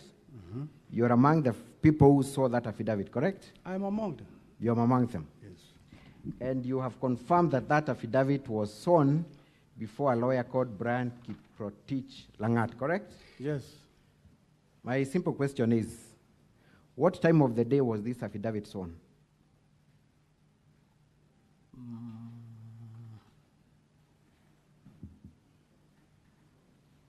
The date of affidavit. Yes.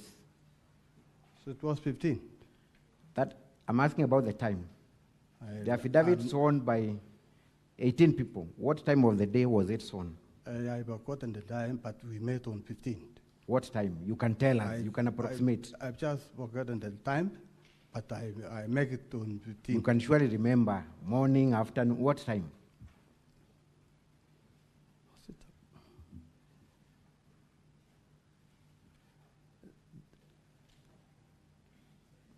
You went to an office, correct? I went to an office. What time did you go to that office to swear that affidavit? You are a man of extreme honesty. Time is only, I've forgotten the time, but it was on 15. Okay, which period of the day? Huh? Which period of the day? 15 was, it was Friday. I'm not asking about the day. I'm asking about the time. You're a very honest person, surely. These are events that you recall vividly, because Yes. they're very personal to you. Yes. What time of the day did you go to swear this affidavit? I've forgotten that one. Otherwise, I'm saying there's something which is truth. You do not want to Time- answer. time You do is- not want to answer. Time is not a complicated issue, surely. You remember everything about the events of this day. Yes. And I'm asking you, what time of the day did you go to vote, to sign this affidavit? Is it during the day or during the night? During the day or during the night? After During the day or during the night? After lunch. After lunch? Yes. Afternoon hours? After 2 hours. Thank you. It was almost night. Thank you. A very honest person. Yes. After lunch, you went to swear this affidavit. What time were the proceedings terminated at the county assembly? Proceeding. What time did you finish the impeachment motion? The time, it was almost, we started at 6:30. So you finished at around 8 p.m.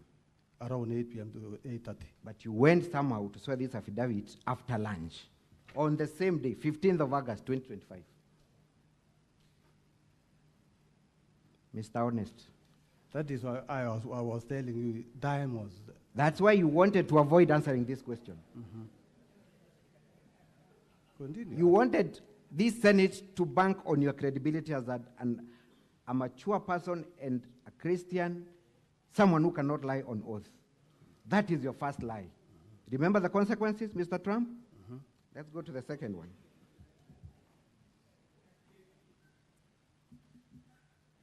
You have also confirmed that 18 of you did not vote, correct? Yes.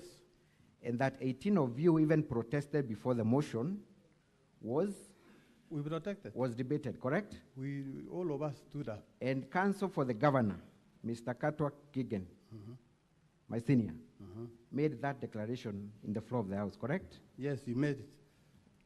Counsel Katwa Kigen was not your lawyer. He was the lawyer representing the governor, correct? Yes. How would Katwa Kigen know that there were 18 people who are not going to support this motion? And He was in. How would he know that you are not going to support this motion? He was in when the discussion was. Oh, he was part of the discussion? No, he was in on behalf of the governor. On behalf of the governor? Yes. Had you met the governor and his lawyer before you went to chambers to discuss your position and promised him that you would not vote for this motion? On that day, it was a special sitting when we were discussing. That's not my question, Mr. Witness, Yes. Mr. Honest. Had you met the governor and his lawyer and pledged your loyalty and promised him that you would not support the impeachment motion before you went to the House? First of all, we were asking which way can we You're vote? not answering my question. Had you met the governor and his lawyer before you went to the assembly and promised him that you would not vote for it, and therefore the lawyer was confident that he had 18 people. My question is, had you met the governor or the lawyer in advance? Before Yes, he was aware that we were. You we had were met not voting. him? Yes, we were not voting. Oh, and you pledged your loyalty? Yes. Okay, thank you. I believe that statement. That's a very honest statement by you. Mr. Witness, I've also looked at your affidavit, okay?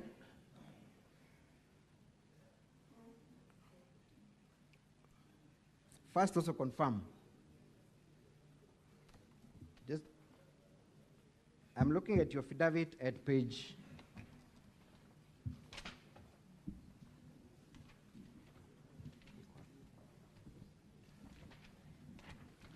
125.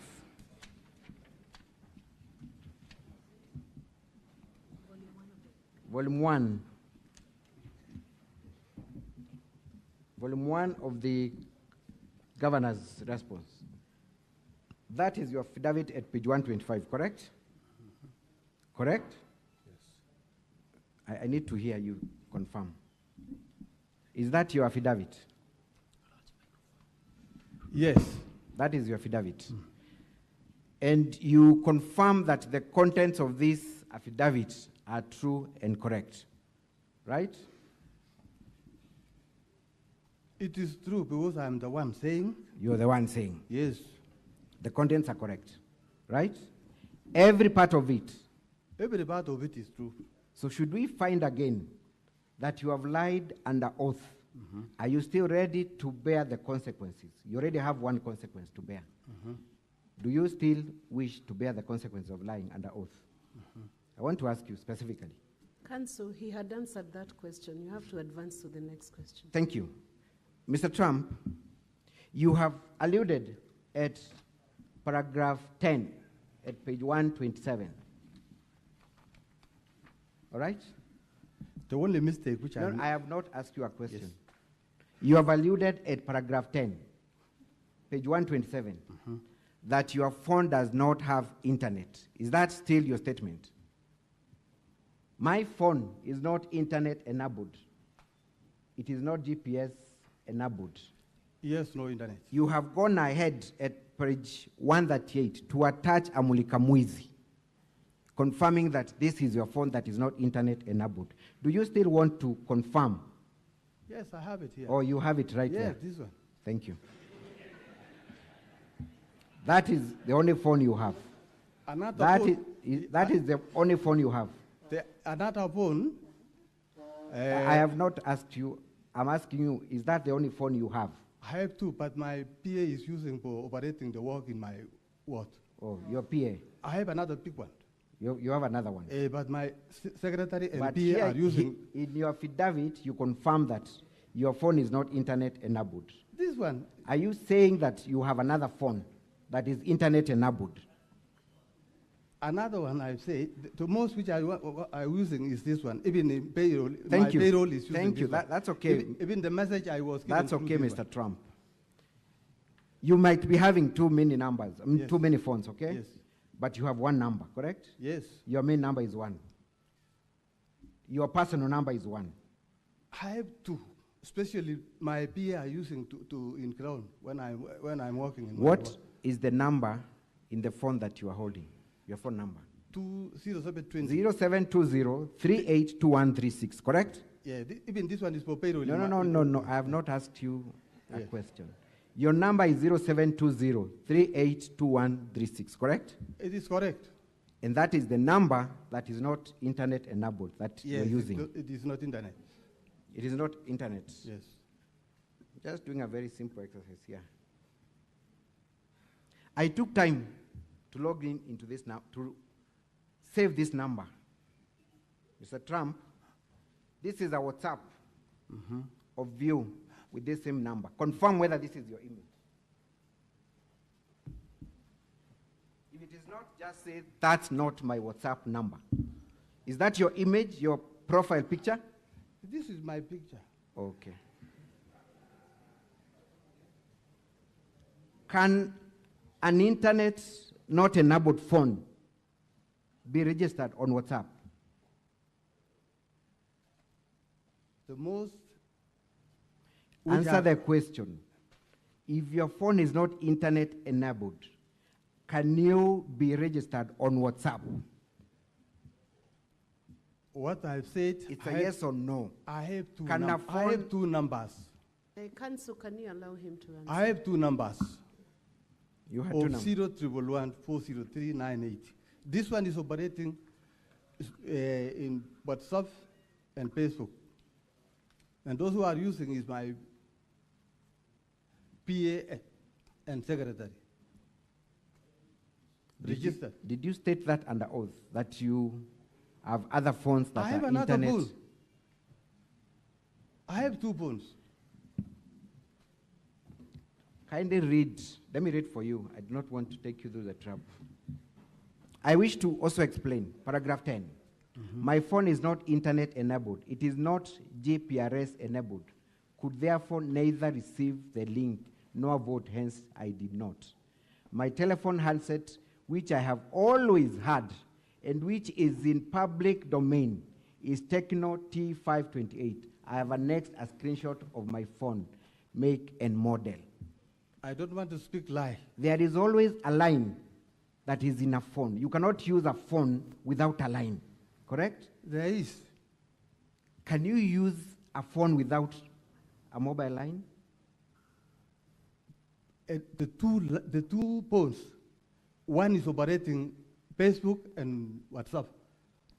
WhatsApp is the number linked service. The number that I have just shown you is the phone you are holding, your line that you are holding, which is on WhatsApp. I put it to you before you walked into these chambers, Mr. Honest. Yes. You changed your number from your smartphone to the Mulikamwizi with the aim of hoodwinking the senators. What would you say? I'm ready to speak the truth. Why is that still number on WhatsApp? Why is that same number on WhatsApp? It is not this one. It is not this one. I'm repeating, it is not this one. Mr. Witness, look at page 21 of volume 6A of the County Assembly's document. There is a screenshot of your WhatsApp that has been extracted from 3 WhatsApp groups that you're in the County Assembly of Kericho. Are you in any WhatsApp group in Kericho County Assembly? Are you in any of the 3?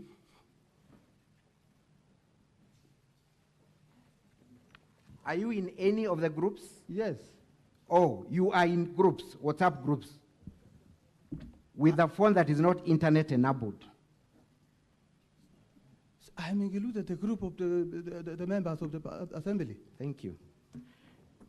Mr. Biril, I put it to you that in this country, we have dishonest people, then we have liars, and then we have you. What would you say? What I'm telling you, I'm saying the truth. This phone is not working for the internet.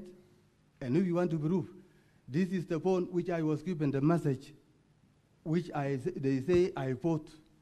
Yes. My last question, Mr. Biril, is that you have lied on oath in an affidavit. You have also lied on oath after raising the Bible before these senators. Why would these senators believe you when you say that you did not vote on that fateful day? I never vote. Still, I am saying the truth. I never vote. That is all for this witness. If you want to repeat the Bible, I can repeat. I never vote.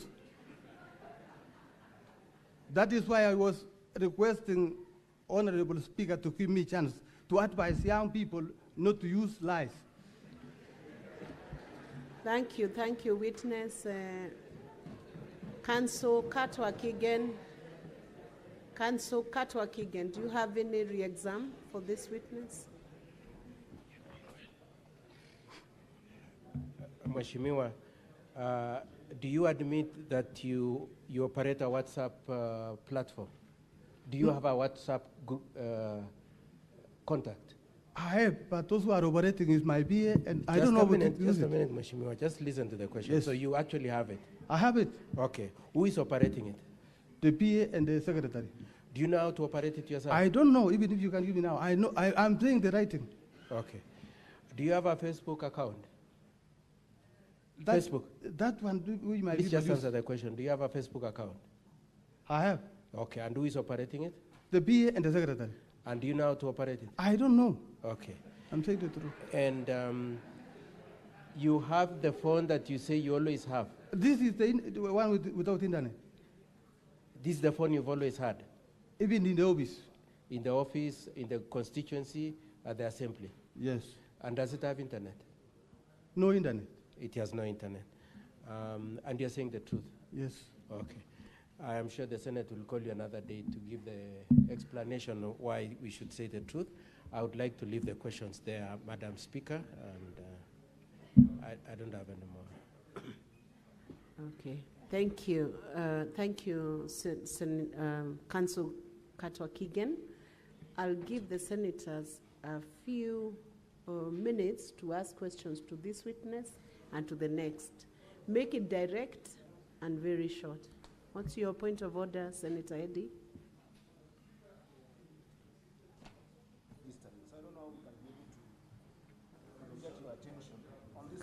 Can the clerk assist Senator Eddy? That's a special problem on his desk. The rest I can read on the board. So you'll be assisted in a little while by the clerk's assistance. Senator Professor Tom Ojenda, you have a question? Okay. Senator, yes. You have a question? Yes, I do.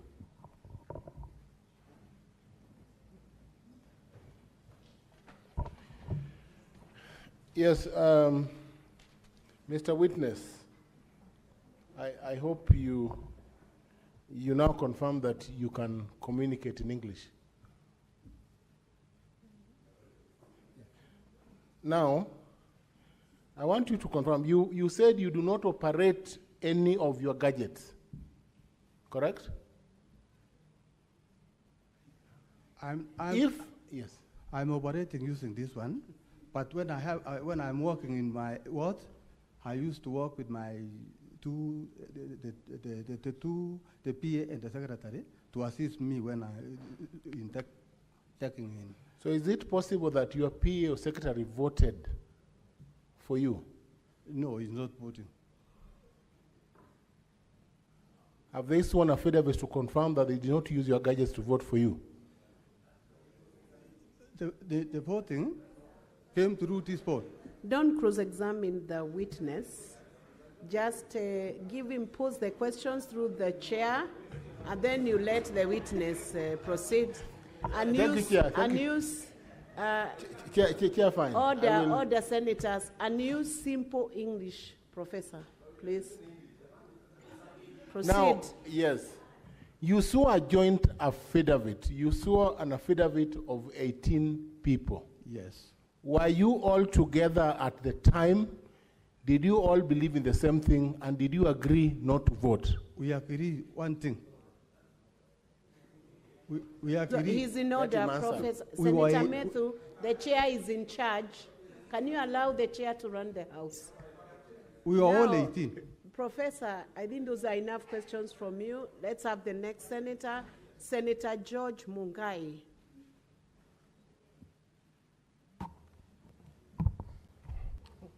Thank you, Speaker. Honorable Trump, let me refer you to your affidavit on page 125, number 7, where you are saying that the Speaker of the County Assembly forced voting using electronic voting. Can you tell this House how the forcefulness was used? Thank you. And on that day, on a special sitting, we took discussion past, and then we reached an agreement which we never agree. We tried to ask which way can we use. Mr. Speaker insisted that we have to use electronic. And some of us who were already suspected that the machine was not good, we refused. And we stood up and say, we are not voting because this machine, we are suspecting it is not a good machine. And on that day, it was the first time. We have never seen that machine. It was on that particular day which was told we have to use this electronic. When we use to dispute, we never make an agreement with the speaker. There was no agreement which we made that we have to use that machine. We were not given time. Thank you. Senator Chararike. Questions direct, and we are spending about 5 minutes on this session. Thank you, Madam Speaker. Just clarity. Mheshimiwa Trump. Yes. Is your number 0720382136? No, just clarity. Just yes, for clarity. Senator Chararike, pose the questions for him, and then he will answer clarity. them. Is this through the chair? Is this chair? Can you protect us? Senator Metu is not the speaker. Read out the number chair, to him, but don't cross-examine him. Okay. Let him just... I can be assisted to write down so that I ask.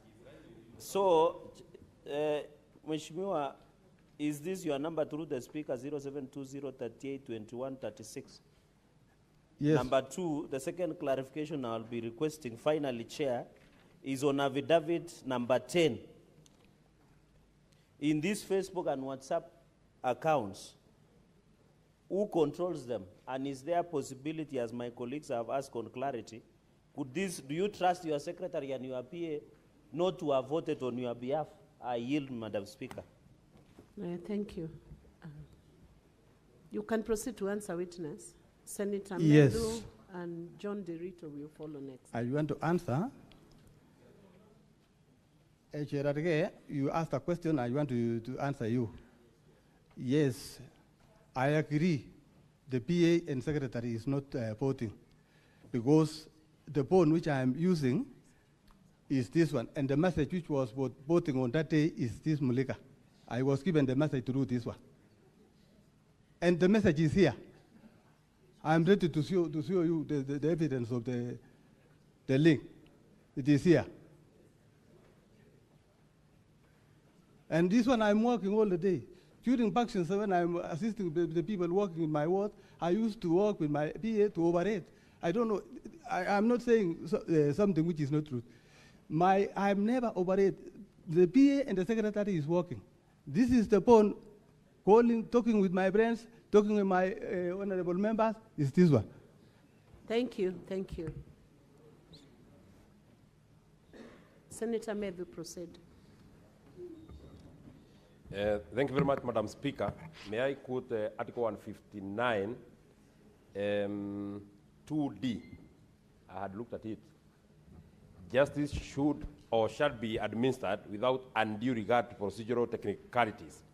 This being a key witness, Honorable Speaker, I would have wished that you allow him to speak in a language that he is most comfortable, including putting the leader of majority on oath so that he can interpret to us. But now, since that is already passed by event. It's already passed. Concentrate on the questions. Yeah, I mean, I'm just saying, you can see and you can hear that part of what he's saying is extremely important. And you actually have seen that he's struggling.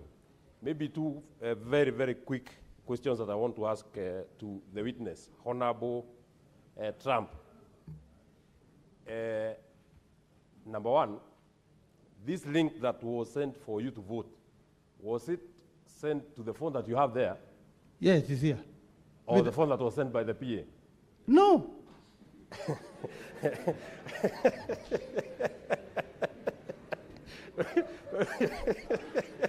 I was given by the ICT people in the office of where the election was made. Maybe allow me to ask the question. So that next question, that one is answered. I was not voting at home. I was voting in the assembly. Now, my second question, that link that was sent to that phone, did you attempt to open it? Did you attempt to open that message that was sent to your phone? When I was in assembly, I left my phone in the car. This one. So you came and found the message? I found after that the message is there. Then maybe finally. And that message is still there up to now. Maybe finally, because I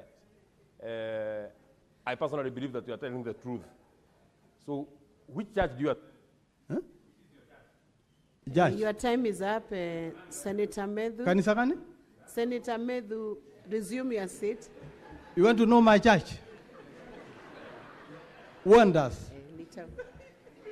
I'm a Christian, Wonders Church. Yeah. Yes. Senator Kenywa. Yes, he has right to say, to ask. Asante Bi Speaker. Shahidi, ulipokuwa ukianza kuongea, Mheshimiwa, ulisema ya kwamba tarehe 14 iko mtu alikujulisha ya kwamba uchaguzi utakaofanywa utakuwa tayari na mukshi. Kwa hivyo wewe haukuamini ya kwamba hizo vifaa vingetumika kwa njia inayofaa. Kwa hivyo ningependa tu kujua ni nani alikufahamisha tarehe 14 kabla hamjaenda katika uchaguzi. Jambo la pili, mwenyekiti, ni vizuri ya kwamba huyu shahidi angelikubaliwa ongee kwa lugha ambayo anaifahamu, anaimenya, ndio tuweze kuelewa, kwa sababu naona ana shida akijaribu kujieleza, anakasirika kwa sababu hasemi maneno, kwa sababu Mheshimiwa Speaker, unapoongea kwa Kiingereza unatumia akili yako. Ukiongea kwa lugha ya mama unatumia roho. Ninaona yeye angetaka kutumia roho. Yes. Ndio tuweze kumwelewa vizuri. Na Mkarimani yuko hapa kwa sababu kiongozi walio wengi amesomea mambo ya lugha, angetafsiri. Senator Kenywa, you are risking running out of order now because I've given a direction on that issue and the witness has proceeded, finished, has been cross-examined and re-examined, and now it's just clarifications.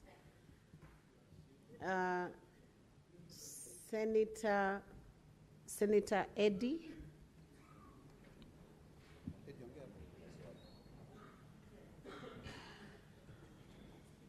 Witness will answer together with these questions that are coming. Honorable Amos, yes, you've said before this House that you have a Facebook account. You know that you have got a Facebook account that is being run by your PA and your assistant. Yes. Can you give this House the exact name of that Facebook account? That's my first question. Can you give us the exact name of your Facebook account? Number two, if you did not vote,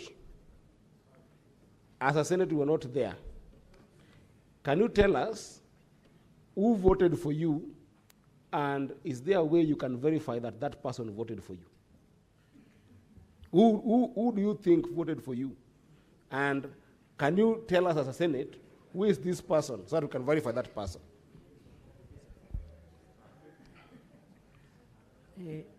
Senator Beatrice Akinyi-Ogola, you keep those questions and you'll answer them together. Yes, I'm keeping. Thank you, Madam Speaker. Honorable Member, as an elder, there seems to have been a problem in your county for some times. Yes. What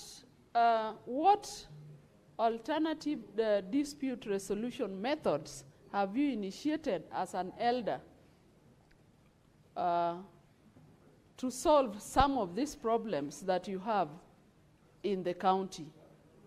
And secondly, is there any time the Assembly has initiated something like an impeachment for the CECs you have? Because it is the Assembly that vets these CECs, and it looks like there are problems in those sectors. What have you done about it? Thank you. Senator Kio, and then we'll let the witness answer those ones before we go to the next segment of questions.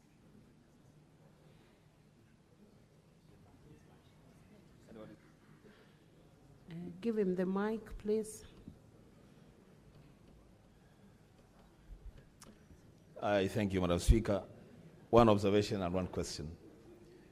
it would appear, Madam Speaker, that it is true that, that a lot of people fear technology, you know. It's not new. It happens all over, you know, change. Technology is a problem to a lot of people. Madam Speaker, what I want to know from the witness, through you, and any of the lawyers can respond to this, is whether this electronic system of voting was ever used before the vote against the governor, or it has ever been used after the vote to remove the governor. Because it would appear like this could have been a special purpose vehicle whose aim was just to prosecute the impeachment, and after that, it just disappears. Madam Speaker, I submit. Witness, you can proceed to answer those questions, please. Yes, I want to ask a question which, since being I'm an elder, actually we have been facing many problems, about, especially Mambria impeachment. One time, there was an impeachment of especially these committees and CCs. But according to me, being an elder, it is not good because we are not working for the development, for the people.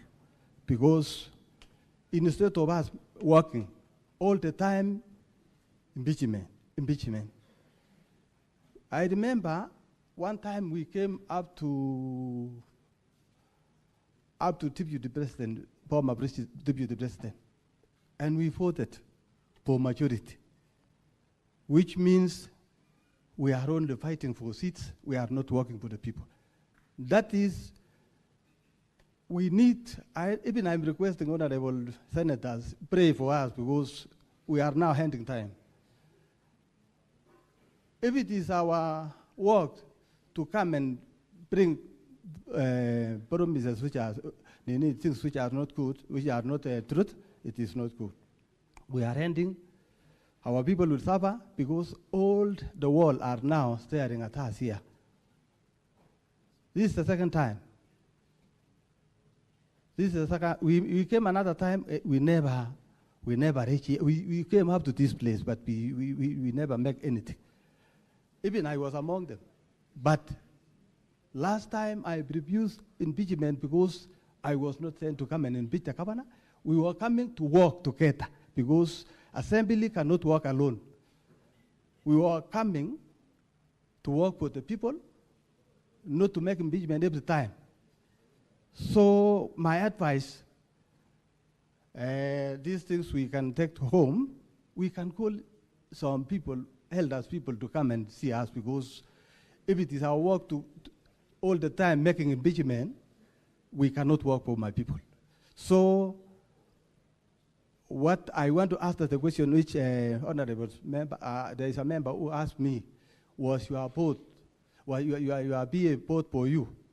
It was not vote for me, because if it was vote for me, this thing, he has no title assembly. The message of assembly is there, and it is existing up to now. How can my PA have a stamp which shows Kericho County Assembly? The message is there. If my PA vote for me, you could have sent me a message which say, PA vote for you. Huh? But the title is Kericho County Assembly, which my BA he has no that the need that stamp for Kericho County Assembly.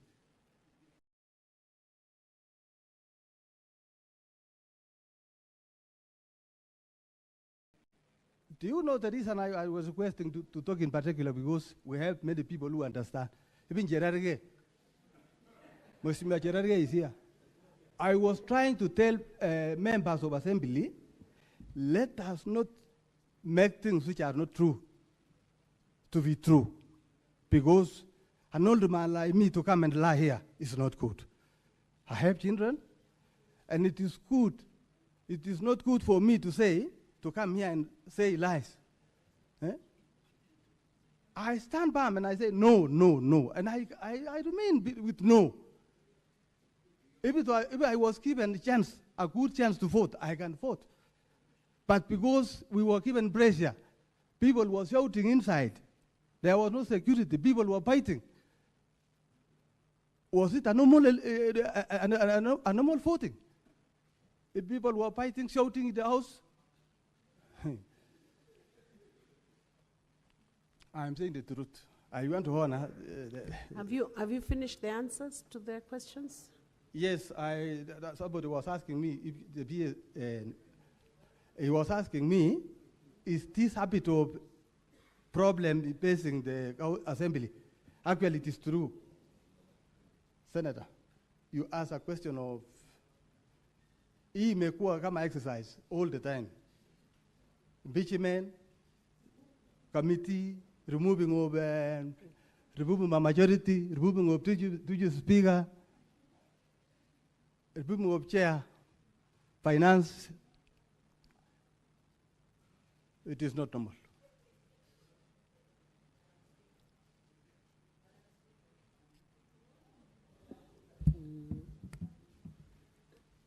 Senator Seki Olelenku.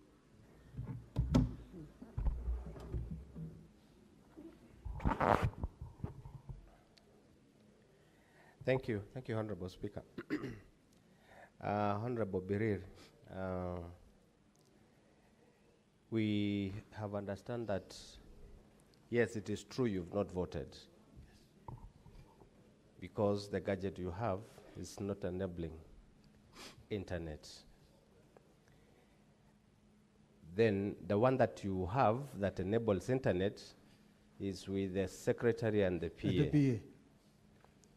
How do you convince this house that that PA is not the one who voted for you, now that they're the one operating that machine for you? Yes, I'm ready to answer that one. And I agree with my PA, it's not vote for me. Because this is the second time I'm repeating, because you asked a similar question. And yes, no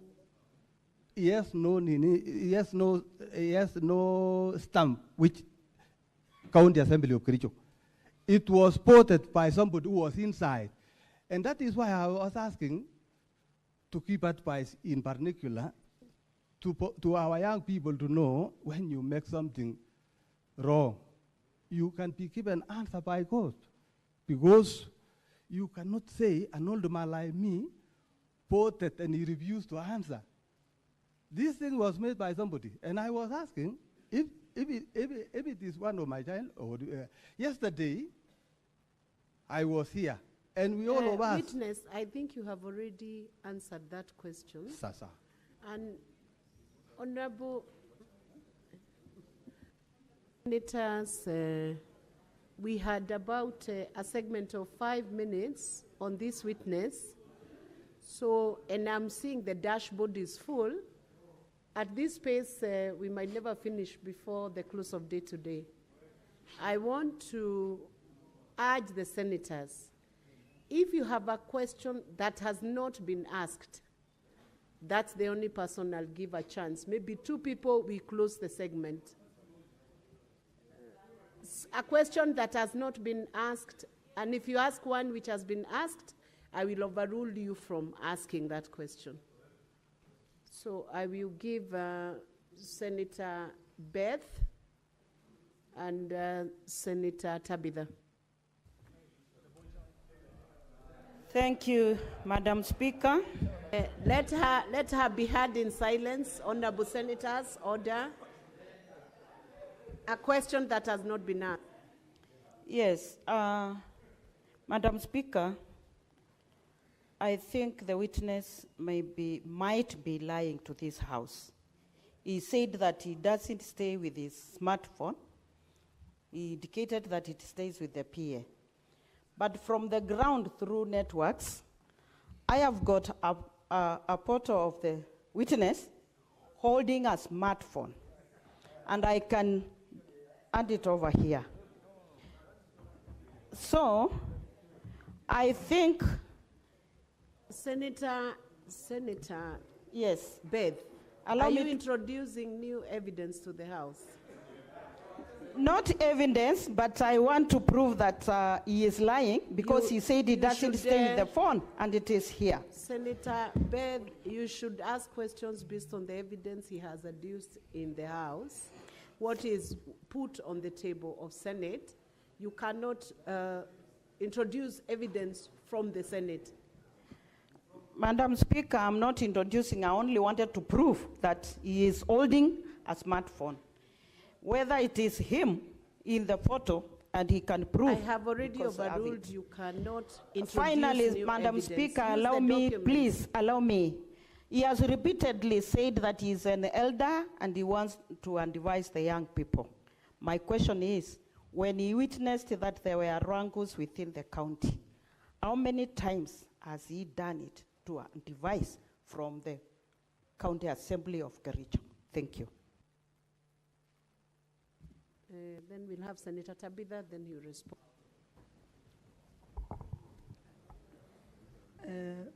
Mr. Witness, Mr. Mheshimiwa Trump, the word of Kapkatet, Yes. I'm sure wakikuelect kuna kitu waliona kwako, lakini sasa ukiangalia vile unajibu hiyo maswali na kusema ati huku kwa hiyo, huku vote na simu yako inaonekana ilifanya hiyo kazi. Kwa hivyo mimi ningeona watu wa Kapketo wakikuangalia, at least ujaribu wasione kama yule walichagua si mtu wa ukweli. Asante. Can you proceed and respond to those issues, witness? Yes. I didn't say. Proceed and answer those. Yeah, I comment didn't on say those the phone questions. is not mine. The phone is mine. The one who is working for Facebook and WhatsApp, it is mine. I didn't deny. But to say that I vote, I never vote. And my peer never vote. And I say the message is here. I can give the evidence by showing the message. MCA has no stamp which say County Assembly of Kericho. This one is showing Kericho County Assembly. The message was sent inside. Even yesterday you were here. Thank you, witness. And the senators. The ICT show us that he knows more about these things. Thank you, senators. And I think I want to get your consensus now. We discharge this witness. We have 17 more waiting to come in. You'll find a chance to ask questions within the 17 more. They have sworn the same affidavit, so the contents are the same that will be produced before this House by the 17. So, witness, you'll be discharged. I don't know whether councils, there are any questions directed to you. You are discharged. You can take your seat, witness.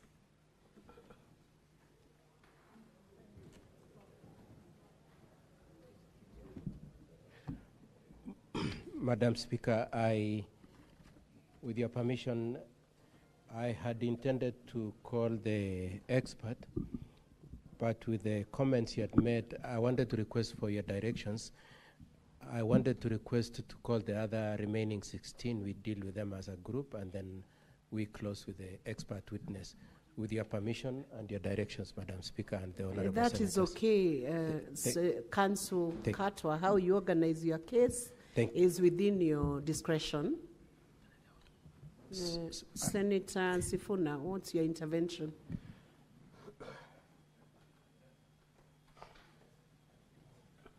Give Senator Sifuna the mic. I'm just wondering, Chair, and this is something Council Katwa Kigen has to address himself to. What is the probative value of 16 people coming to say the same thing? What is the probative value of 16 people coming to say the same thing? If it is somebody coming to introduce a different angle, it helps your case, counsel. If they're coming to say things that the other witnesses have said, I think the House has taken a view. So I would want him to address his mind to that. But if he insists, it is his case. We cannot force him. If he insists, we are ready to proceed. Maybe by way of guidance, it is their case. They have a time limitation. They will keep within the minutes or the time limit they have been given by Senate. How he chooses to direct his case or prosecute it, that's upon him, but we'll only require him to keep it within his time limit. So, Senior Counsel Keegan. Yes, Madam Speaker. You have been put to task to consider how you're dealing with your case, but it's up to you. I have considered, and I prefer to do it the way I'd Proceed, but keep within the time limit we have given you as Senator. Thank you, Madam Speaker. Can I say something, Madam Speaker? Before it's led to that issue. Proceed. Thank you, Madam Speaker. You know, one of the things my team has to prepare for is to cross-examine these witnesses. And in my 2 decades of practice, I have never cross-examined 16 people at a go, because cross-examination means you deal with one person at a time, then you tie the knots together. So I also want to know the methodology of dealing with a group of 16 people at a go. It looks to us to be a practical impossibility, at least from the trial procedure as we know it, both from this House and other trial forums elsewhere, Madam Speaker. To give a guide to that issue so that you're reasonable and fair to your colleagues, Counsel Katwa Keegan, you will require to present your evidence in such a manner that the other counsels are able to interrogate, but you still keep within your timeline if you choose to call in the 16.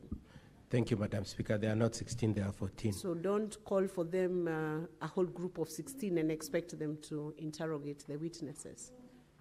So whichever way you prosecute it, allow them to be able to interrogate those witnesses, each of them. Is that a change of the directions you had allowed us to call? I have not changed. You are still prosecuting your case, but you must allow them to be able to interrogate each of them. It is their right. Okay, I'll call them and then... It is their right. That's okay, Madam President.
Council Katwa Kigen, are you ready?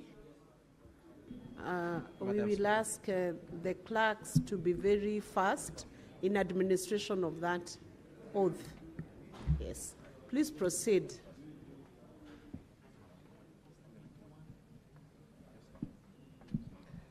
Honorable Senators and Madam Speaker, the affidavit is at page 113 to 116. The joint affidavit is at page 113 to 115.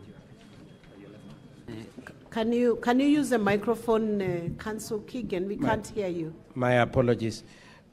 Madam Speaker and Honorable Senators, the affidavit, the joint affidavit by the 14 who are coming in is at page 113 to 116. It's a joint common position affidavit.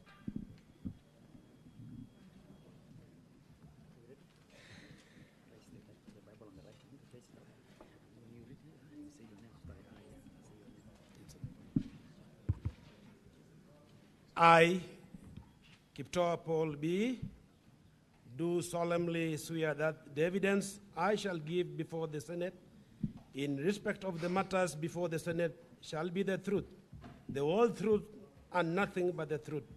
So help me God.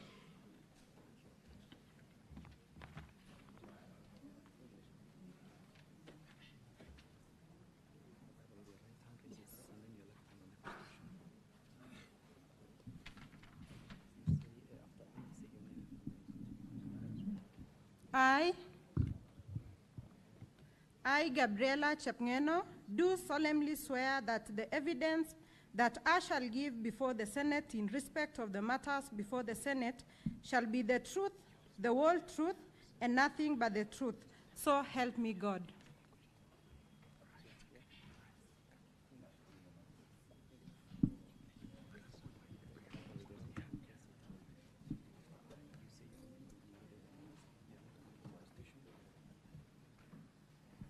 I, Anita Cherono Mibei, do solemnly swear that the evidence that I shall give before the Senate in respect of the matters before the Senate shall be the truth, the whole truth, and nothing but the truth. So help me God.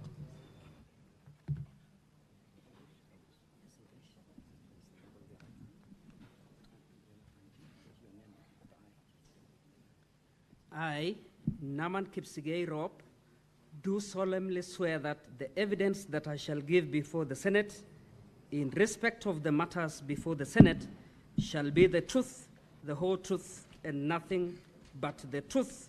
So help me God.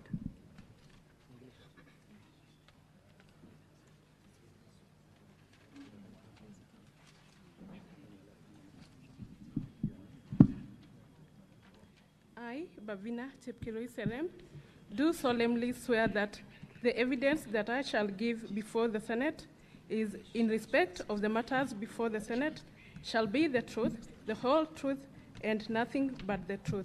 So help me God.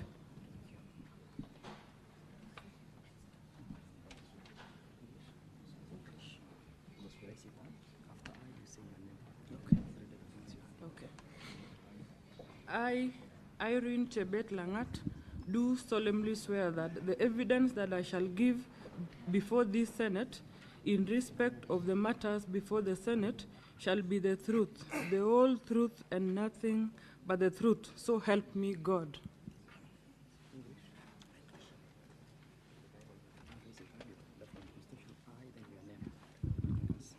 I, Dominic Mutai, do solemnly swear that the evidence that I shall give before the Senate in respect of this matter before the Senate shall be the truth, the whole truth, and nothing but the truth. So help me God.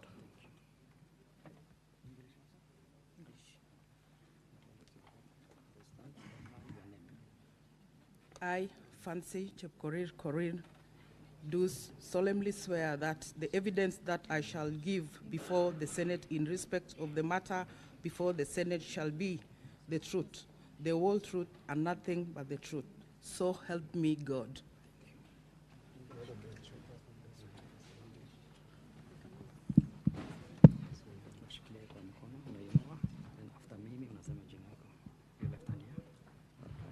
Mimi Vincent Kirui naapa kwa dhati kwamba ushahidi nitakaotoa mbele ya Seneti kuambatana na masuala yanayoshughulikiwa na Seneti utakuwa wa kweli, ukweli kamili, na hakuna chingine ila ukweli.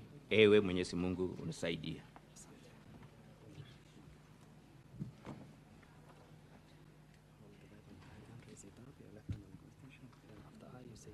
Honorable Senators, I will extend by 15 minutes to allow the swearing in to finalize. I, Chepkoech Langat Winnie, do solemnly swear that the evidence that I shall give before the Senate in respect of the matter before the Senate shall be the truth, the whole truth, and nothing but the truth. So help me God.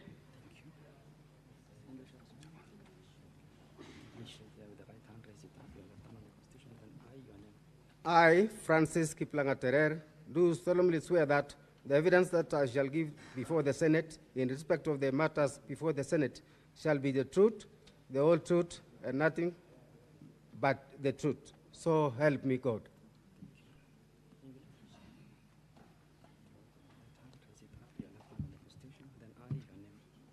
I, Opile Noelo Umolo, do solemnly swear that the evidence that I shall give before the Senate in the respect of the matter before the Senate shall be the truth, the whole truth, and nothing but the truth. So help me God.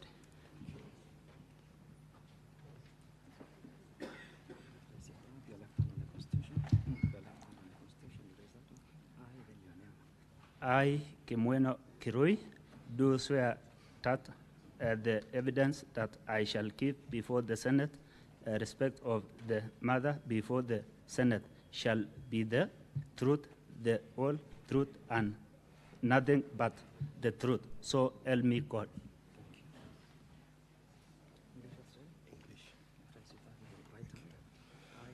I, Gilbert Kibrob Ngetich, do solemnly swear that the evidence that I shall give before the Senate in respect of the matters before the Senate shall be the truth, the whole truth, and nothing but the truth. So help me God.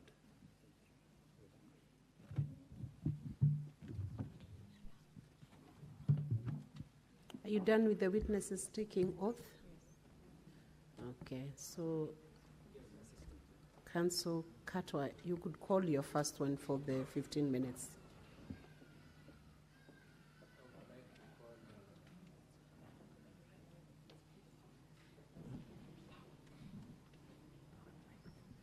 Yes, I would like to start with Mheshimiwa Nahaman. Rob, where's Nahaman, Rob? Yes. Could you just tell this Honorable Senate, what are your full names again? My name is Naman Kipsigei Rob. You represent which ward? Soin ward. And by way of evidence, you co-signed the affidavit that was signed by 18 people on the 15th of August 2025. Yes. And in it, what was the main point you're making? The main point we were making is that I did not vote in the voting process that was there in the assembly because of... so apart from not voting, was there another issue? Yes, there was an issue that resulted why we did not vote because the introduction of the voting system that was abrupt, a voting system that was not very viable, a voting system that had not been procured, a voting system that in my own perception and judgment lacked all the merit in which to transact the impeachment motion that was at the floor of the House. And you'd like these honorable senators to take your position into account in considering whether or not there was legitimate voting in this process? Yes. Thank you very much. You could step aside. I would like to call Honorable Amos Birir. My apologies, Madam Speaker. I'm entitled to cross-examine that witness. Yes, Council Katwa, allow your colleague to cross-examine that witness. Okay, Madam Speaker. Honorable Naman Rob, I have very few questions for you. Number one, you have not sworn any individual affidavit before the Senate, have you? I did swear a summative affidavit. There's nothing in law called summative affidavit. Is there any affidavit in your name individually? Yes. As a person? Yes. Please let your lawyer show it to you. Let your lawyer show you that affidavit. We must begin saying the truth from the very beginning. That is the affidavit I signed. let your lawyer show your individual, your own individual affidavit. We have an enjoined affidavit. No, I asked whether you have sworn any individual affidavit. No, I don't. You don't. So to that extent, you have lied. To that limited extent, you have already lied. No, because the affidavit that I have Next. here, I fear full responsibility. Next, did you vote in respect of this motion? I didn't vote. Do the results suggest that you voted? No. So the results capture your position accurately. The results do The not. results capture your choice not to vote accurately. No. The results say you voted? The result says that 33 voted. Do the results say you, Nam and Rob, voted? No. And you didn't vote? Yes. That's correct. Thank you so much. In re-examination, Professor Naman, the columns for the vote shows 33 voted, isn't it? Yes. Then it provides for other columns. Could you tell the honorable senators what the other columns say? The other two columns for Yes. voting no is 0, and for abstaining is 0. So it didn't capture the position that I took. And which is? And which is I abstained. Thank you very much. If you could step aside. Proceed with the next witness.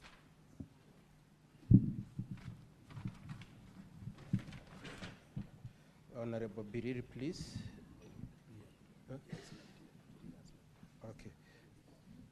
Paul B. Mheshimiwa Paul B.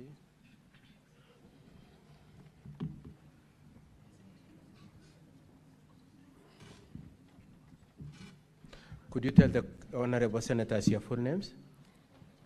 Thank you very much, Council. My full names, I'm Kiptoa Paul B, representing the great people of Kapsaus, that is in Amoy sub-county, Kericho County. As an MCA? As an MCA. Were you in the county assembly on the 15th of August 2025? Indeed, I was there. What was the business on that day? There was a special sitting on the motion that was tabled by one Honorable Kiproti Tiragony on the impeachment of the county governor, Dr. Erick Mutai. And did you vote in that impeachment proceedings? No. What kind of voting was adopted? Prior to that day, please just time. What kind of voting was adopted on that day? Electronic. Electronic. And your position, let me ask you again, did you vote? No. Could you tell the honorable senators why you didn't vote? The reason as to why I didn't vote, prior to that day, while we were away, we overheard that there was some electronic gadgets which were introduced in the assembly on the night of on the day to the voting day. So that raised a lot of concerns, and to me personally, because in the social media I was seeing my good friend Honorable Paul Chirchir, shooting that already they had 34 votes. Okay, so let's just go straight. Why didn't you participate in the electronic voting? I didn't participate because I suspected that there was malice in it, and the gadgets which were introduced, we were new to it, and I standing here. So just a minute. So did you have faith in the electronic voting? Or? I didn't. Okay. And the results doesn't show your name as amongst the people who voted, isn't it? Yes. And what was the nature of your vote, having not voted, having not cast your vote? The nature of my vote was abstain. According to Kericho County standing orders, isn't it? Yes. Is it captured? It's not captured. Thank you very much. You'll be asked a question or two from my colleagues. For the record, my name is, For the record, my name is Mutai Bosek. I have a few questions for you, Honorable B. Number one, there was an argument in the assembly on the method of voting. Is it true, or is it not true, that electronic voting is captured in the standing order number 77? It is.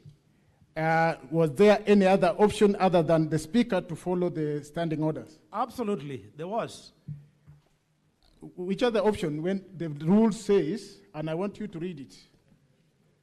The standing order 77. Now, when there's a division, Read when 77, read the standing order. the standing order, that is 77.8. Read number 1. Why do you want to force me to read number 1? Yet I have also a clause. I'm asking you a question. Do what I'm asking you to do. Read it. Unless the speaker, for the convenience of the assembly, otherwise, direct voting on a division in the assembly shall be by electronic voting. Thank you. So the speaker did not have any other way but to comply with the rules, maybe the standing orders. Isn't that so? No. The answer is it's written shall. Okay. No. Number 2, in fact, when 5 members arise and object. Number 2, did you vote abstain? Indeed, I did. In fact, it's captured. Me, I went in front. Did you press the button in your phone abstain?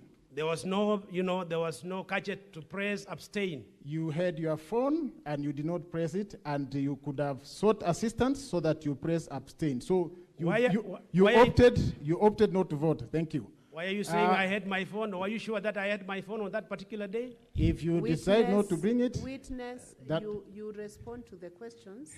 Don't ask the council any questions. Sure. You respond to the questions. You are the one who is being interrogated. Yes, according to the results, is your name captured to have voted? No. So it's a true reflection of the fact that you did not vote. Isn't that true? I didn't vote. Thank you. You can proceed. Mheshimiwa, did you indicate what your vote was? Did you indicate what kind of a vote you were casting in the assembly on that day? Yes. How did you do that? I was trying to explain to Honorable Speaker, but he objected. What did you tell the speaker? Because immediately we arose. Just a minute, eh? You told him what your vote was, isn't it? Abstain, yes. You told him abstain. Yes. And before you went forward to say abstain, what had happened? Had he called you? He did call me. He called you forward and then you said abstain. He called me to vote, to be assisted by, the staff. Okay. And in the records, is your vote of abstain captured in the data shown? No. Okay. Now, my colleague has asked you that 77 says the speaker shall engage in electronic voting. Yes. I would like you to look at standing order number 79, please, if you could just go there straight away. 79. Yes. Could you read it out to the honorable senators? The speaker, that is 79.1. Yes. The speaker shall direct a roll call vote to be taken if a member claims a division. And A, the speaker considers that there is a reasonable doubt as to the outcome of the vote in question. Or B, if on a question other than a question of procedure, 5 or more members rise in their places to support the member claiming the roll call division. Thank you very much. So 79 gives an MCA the right to insist on a roll call, isn't it? Yes. And requires how many people to support him? 5. And how many were you insisting on a roll call? 18. And did the speaker cede ground to allow you to do roll call? No. Okay. And was there any crisis that needed that you must use electronic and not roll call? No. Okay. Now I'd like you lastly to look at 77.8. 77.8. 77.8, yes. Could you read 77.8? What does it say? Any member present in the assembly, but who shall not have voted at the expiry of 5 minutes, or after the announcing of the results, whichever is earlier, shall forfeit the right to vote and shall be deemed to have abstained from voting. So even your choice not to vote is a vote in itself, according to your standing orders? Yes. And what is that vote? Abstain. Thank you very much. If you could step aside, I want to request for Fancy Korir, please.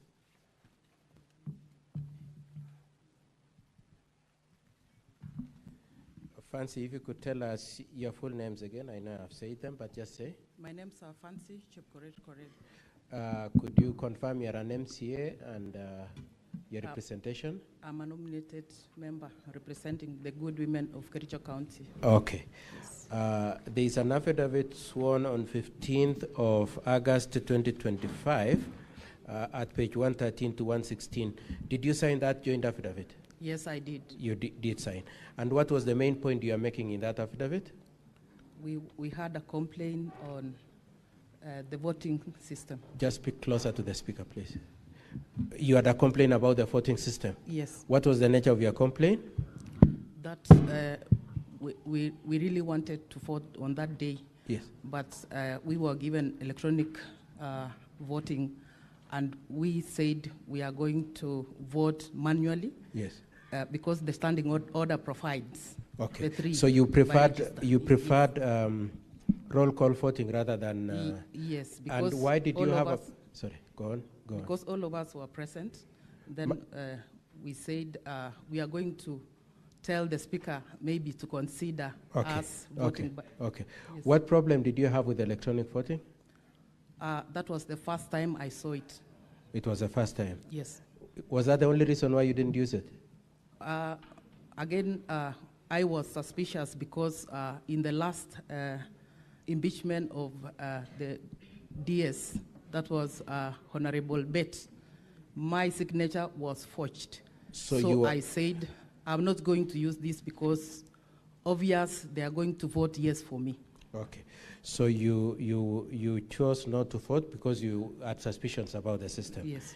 And in the results that were brought to this assembly, that were eventually signed off by the speaker and which are in this Honorable Senate, is your vote captured? No. And it should have been captured where? Abstain.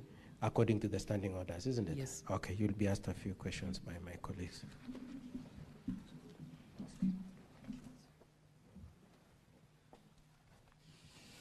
Once again, Honorable Fancy, very few questions for you. Do you have, apart from that group affidavit, do you have an individual affidavit for the Senate? I don't have. Did you vote on that day? I abstained. Did you vote on that day? I abstained. I've asked whether you voted. I'm thinking that abstaining. Please answer my question directly. Did you vote on that day, Fancy? I abstained. Did you press the abstain button in the system? There was no button to press. Did you press the abstain signal on your phone? I was not provided any Madam Speaker, button. may I get, I'm asking about the phone. Did you log into the system? I didn't. When we resume, you will continue with the cross-examination of that witness. Thank you. Honorable Senators, it is now 1:15 p.m., time to adjourn the Senate. The Senate therefore stands adjourned until later today at 2:30 p.m.